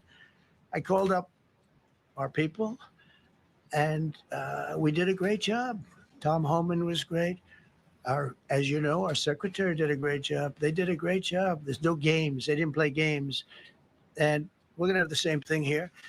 But then I'm going to look at New York in a little while. Let's do this. Let's do this together. Let's see. It's going to go pretty quickly. And if we need to, we're going to do the same thing in Chicago, which is a disaster. We have a mayor there who's totally incompetent. He's an incompetent man. And we have an incompetent governor there. Pritzker's an incompetent. His family threw him out of the business, and he ran for governor. And now I understand he wants to be president. But I noticed he lost a little weight, so maybe he has a chance. You never know what happens. But Pritzker's a gross incompetent guy, thrown out of the family business. But when I look at Chicago and I look at L.A., if we didn't go to L.A. 3 months ago, L.A. would be burning like the part that didn't burn. If he would have allowed the water to come down, which I told him about in my first term, I said, you're going to have problems. Let it come down. We actually sent in our military to have the water come down into L.A. They still didn't want it to come down after the fires. But that was it. We have it coming down. But hopefully L.A. is watching. That mayor also. The city's burning. They lost like 25,000 homes. I went there the day after the fire. You were there, and I saw people standing in front of a burned down home. It was, their homes were incinerated. They weren't like, even the steel was literally, it was all warped and literally disintegrated because of the winds and the flame and the whole thing, like a blowtorch. They were standing on this beautiful day, maybe a couple of days after. We gave it a little time because what they had suffered, almost 25,000 homes. And you see what's happening now. They didn't give their permits. I went to a town hall meeting. I said, we're going to get you the federal permits, which are much harder. Almost immediately, Lee Zeldin is a star. He did an incredible job. They have all their federal permits. They don't have their city permits. And the mayor said to me, we think we could have them in 2 years. I was walking down the street, and I met with firemen and police. And I was saying hello to many people that were standing in front of their homes with yellow tape. You can't go in. You can't go onto the lot. And those people wanted to start rebuilding the homes then and there. And the mayor said, we should be able to get them the permits within 2 years. I said, that's a shame. 2 years. Are you kidding? I'm going to get them the federal permit like almost immediately, 2 years. And she drew it back. Well, maybe 1 year. The place was booing her out of the place. They don't have their permits to build their homes. And now they're talking about putting, this is among the most beautiful areas in the country. Now they're talking about putting low-income housing there. Can you believe this? I love low-income housing. I made money with low-income housing. I built low-income housing. I know more about low-income housing and luxury housing. I know about everything real estate. They want to replace some of those homes with low-income housing. They haven't gotten their permits yet. We've gotten all the federal permits, which are much tougher to get, and it was done almost immediately through Lee Zeldin and Federal Environmental. And I watched the other day, those people are angry. And now, you know, they had tremendous, they loved that area. They loved the whole big area, different places, but they loved it. It was all luxury stuff and beautiful stuff. And some wasn't that luxury, but the level of love for that neighborhood, their neighborhoods, was incredible. And you know what? I watched people on television. They want to go. They want to leave. They've lost their spirit. They've lost their heart because the mayor's incompetent. I think audio cut out on that feed. Let me try to see it, dude. He is really talking a lot. I don't even know what the question was. The president, I was very upset because I got the Olympics and I said I won't be president when it comes, but bad things happened and illegal things happened, really illegal things happened. Now it turns out one good thing was I'm going to be the president for the Olympics for 2050, for 250, which is going to be fantastic, and also for the World Cup. So we have a lot of good things, and I hope 250 is going to be the 250th anniversary is going to be the best. But when I looked at those people, and I saw last night on television that they still don't have their permits, it's a disgrace what's happened in Los Angeles. Thank you. The China tariff deadline is tonight, but do you plan to extend that? We'll see what happens. China's been, we've been dealing very nicely with China, as you probably have heard. They have tremendous tariffs that they're paying to the United States of America. And we'll see what happens. They've been dealing quite nicely. The relationship is very good with President Xi and myself. You mentioned your upcoming meeting with President Putin. Can Yeah. you tell us what you hope to get out of that and whether you consider inviting President Zelensky to join? So you have to understand, this is a war that should have never happened. This is a war that wouldn't have happened if I were president. It would have never happened. It was the apple of his eye. I got along very well with President Putin. But if you look, under President Bush, they took a lot of territory. Under President Obama, they took a lot of territory. Under Biden, they essentially took the whole thing. You know, it's just a question of time. Under Trump, you know what they took? Nothing. I was the one that said, you can't build your pipeline. That was half built. I came in, I stopped the pipeline. It's called Nord Stream 2. Nobody knows that, you know. Nobody ever heard of Nord Stream 2. You might have not even heard it. Biggest pipeline in the world. I stopped it. I was not a friend of Russia, but I got along well with Putin. It's always good to get along with other countries if possible, but that doesn't mean you roll over like Biden did. Biden came in and he immediately approved the pipeline. I couldn't believe it. Then they say Trump wasn't tough on Russia. I wasn't tough. I was the toughest. Putin said, if you're not tough, I would hate like hell to see you visit. I stopped the biggest economic development job, the biggest job that Russia had ever built. I stopped it. It was dead. And this low IQ president came in and he let them build a pipeline and supply oil and gas all over Europe, you know? So this is really a feel-out meeting a little bit.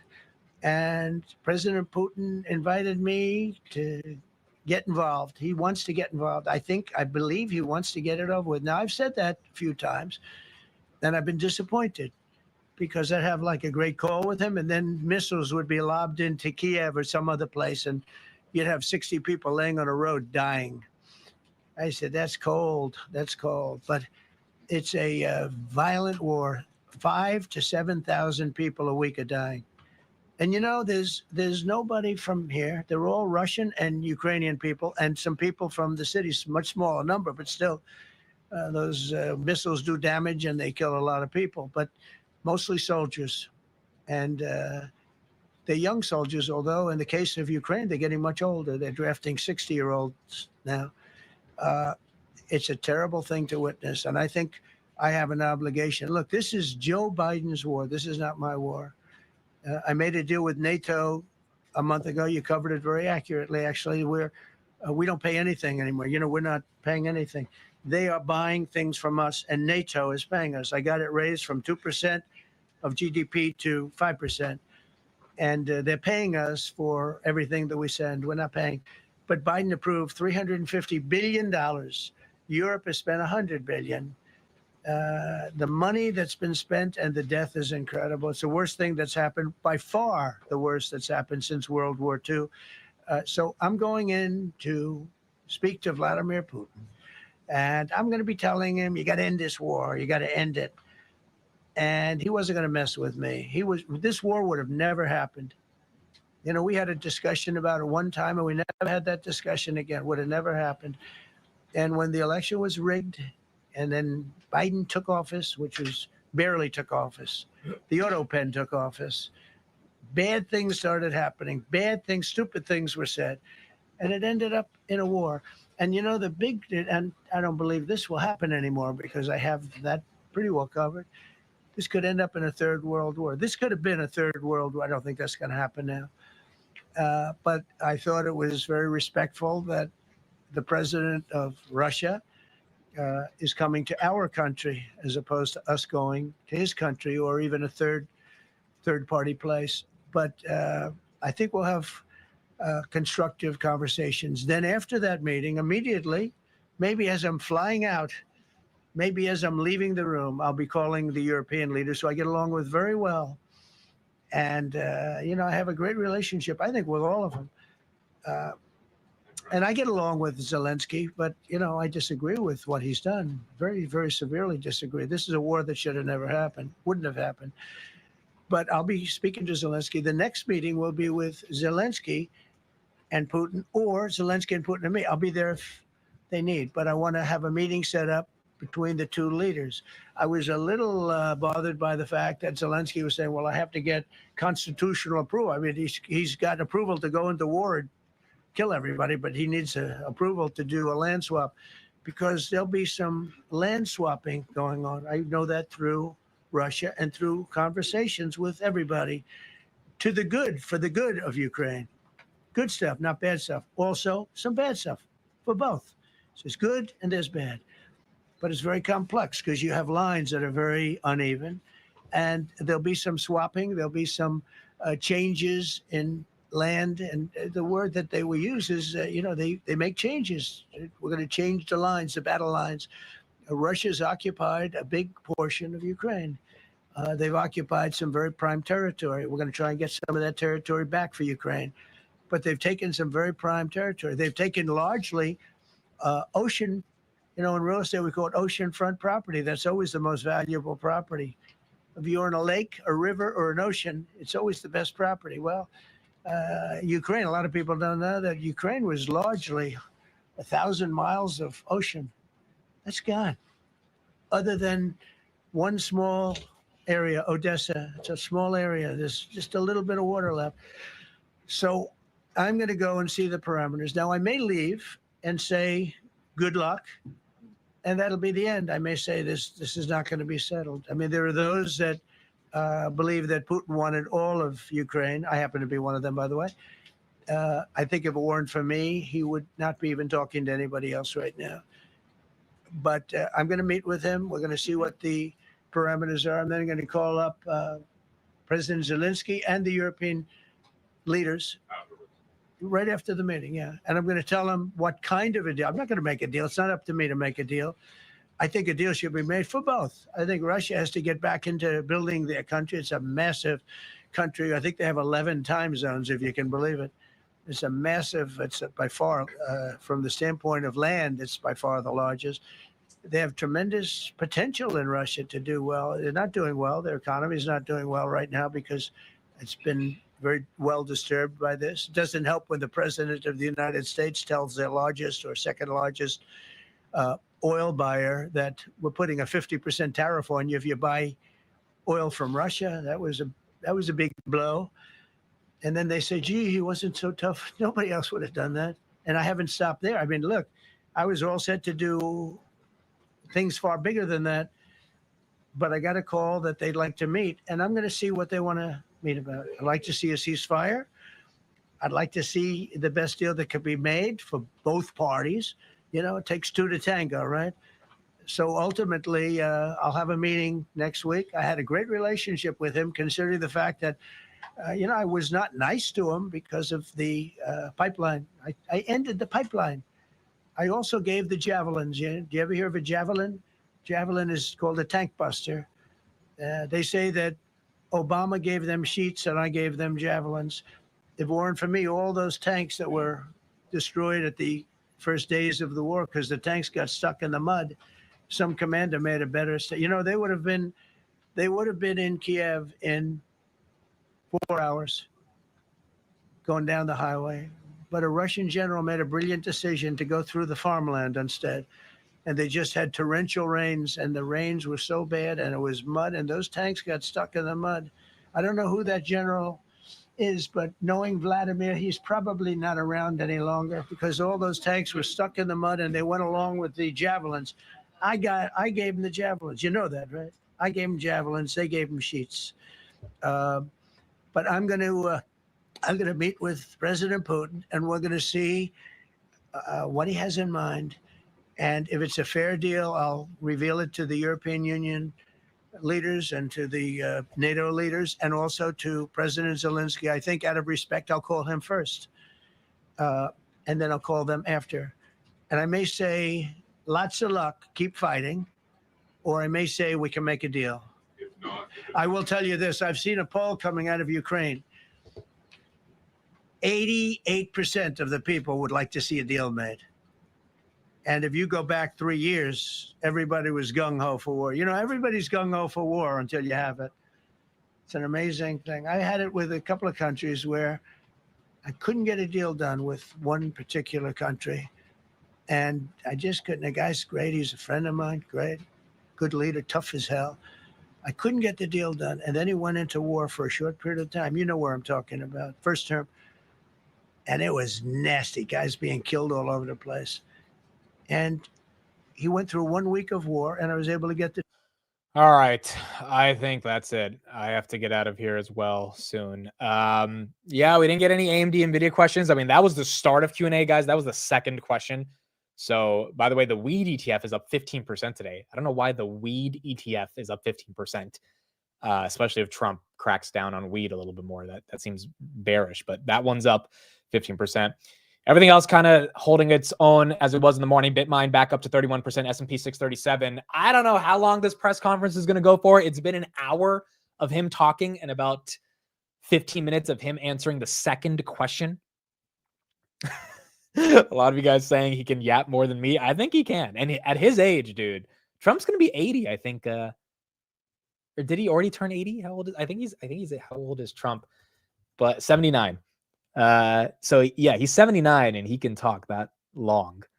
Is it rambly? Yeah, it's definitely rambly. Talking about oceanfront beach property. I mean, there's some things there that were definitely a bit confusing, but all in all, he will have this meeting with Putin on Friday, and we're going to see what ends up happening from that. No questions on the stock market in terms of NVIDIA, AMD. Maybe those questions happen, but it might take an hour to get his response on those questions. NVIDIA right here, 183.22, hoodie 117, SoundHound up 15%, and then Bitmine up 31% on the day. Yeah, the other thing it's hard to listen to is a lot of these stories, like the Javelin missiles. He said this over and over and over again so many times, So a lot of times it's the regurgitation of stories, and that could be affecting it.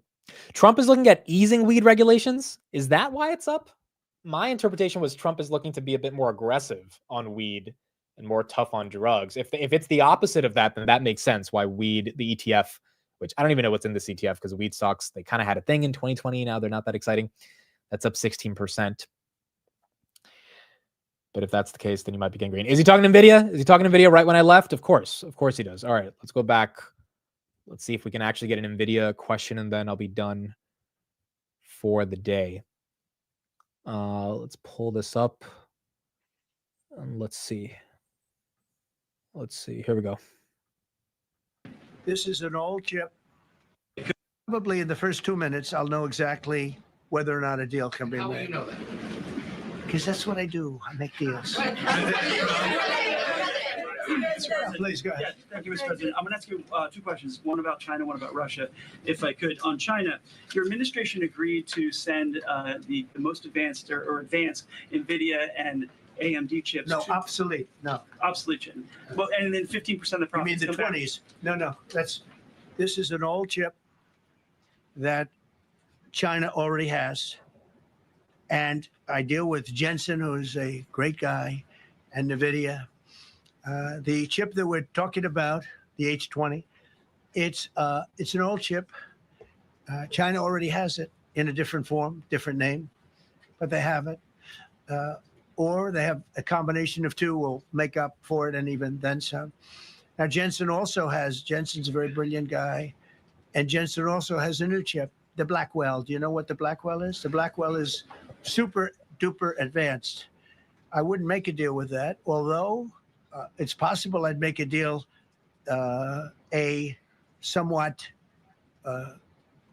enhanced in a negative way Blackwell. In other words, take 30% to 50% off of it.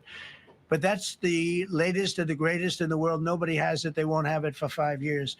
But the H20 is obsolete. You know, it's one of those things, but it still has a market. So I said, listen, I want 20% if I'm going to approve this for you, for the country, for our country, for the U.S. I don't want it myself. You know, every time I say like 747, I want, yeah, for the Air Force. So I just wanted. So when I say I want 20, I want for the country. I only care about the country. I don't care about myself. And he said, would you make it 15? So we negotiate a little deal. So he's selling a essentially old chip that Huawei has a similar chip, a chip that does the same thing. And I said, good, if I'm going to give it to you, because they have they have a stopper, what we call a stopper, not allowed to do it. A restricted is really known as a restrictive covenant. And I said, if I'm going to do that, I want you to pay us as a country something because I'm giving you a release. I released them only from the H20. Now, on the Blackwell, I think he's coming to see me again about that. But that will be a unenhanced version of the big one. Like, I don't know if you know it, we will sometimes sell fighter jets to a country and we'll give them 20% less than we have. You know what I mean, right? That's the same. So on Russia, do you see a time, Mr. President, when there could be normal trade between the U.S. and Russia? Should your meeting go well? Should there be peace? I do. Yeah. Russia has a very valuable piece of land. If Vladimir Putin would go toward business instead of toward war, you know, it's a warring nation. That's what they do. They fight a lot of wars. A friend of mine said Russia's tough because they just keep on fighting. They beat Hitler, so did we. And they beat Napoleon. You know, they've been doing this for a long time. Okay, so that is the headline and the question we were looking for in terms of an answer. He didn't mention AMD at all. And maybe it's just because, I don't know, he thinks Lisa Su didn't go to see him. I mean, he saw Jensen, right? Last week. That it looks like this is what they were talking about. 183 on Nvidia. Trump said, I wanted 20%, but Jensen negotiated me down to 15. That was the first thing he said. Number two, he said, we're only doing this for the H20 chips, which are now obsolete, which is, I think, a little aggressive to say that. But basically, he's saying no companies want the H20. So he's trying to get everyone to realize that we're selling in China crappier chips than the Blackwell, which is correct. But still, he wants that 15% tax on those H20s. And then he said, we might also do this for Blackwell. He said we might also do this for Blackwell, but it would be a lesser version of the most powerful Blackwell chip. You know, Jensen, I don't think Jensen is scared of selling Blackwell to China. I think Jensen wants more revenues. And although, you know, the American government might not want to sell. Remember, Biden was the first person who initiated not being able to sell the most advanced chips into China. I think Trump, I mean, if you can negotiate a decent deal of saying, hey, let's sell something better than the H20, we can make more money, but we'll give some of that money back to the U.S. government. Maybe that ramps up Blackwell, and the Chinese would love to get any version of Blackwell that they could get their hands on. S&P 500 going green on the day, 637.43. So there you go. That is the update we got from, the super duper version. We get.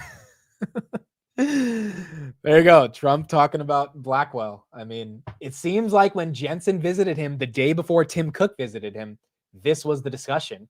And that's probably why Lisa Su could not give guidance on the call around China. Now, again, Trump did not mention AMD at all. He only mentioned Blackwell. I would imagine it applies to the MI 350, but there you go.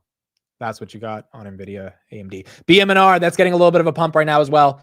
BMNR right here, 68.12, still up 32% on the day. 69.79 was the highs, went back down to 64. Volume, 86 million people are trading this asset. Ethereum right here as well. That is green, almost at 4,300. No, well above 43, 43.17. And then Bitcoin is that at 120, just above 120, 120.2. All right, folks, that's what we got. I'll be live on the close. I got to get out of here. I am actually getting the keys to the new apartment today. So I got to go drive up to Jersey City and pick up those keys. So I'm not moving in for like another 2 weeks, but I'm getting the keys today. So I'll let you guys know how that experience goes. On the market close, we're going to have a ton of companies today. ASTS, that's a big one for a lot of you.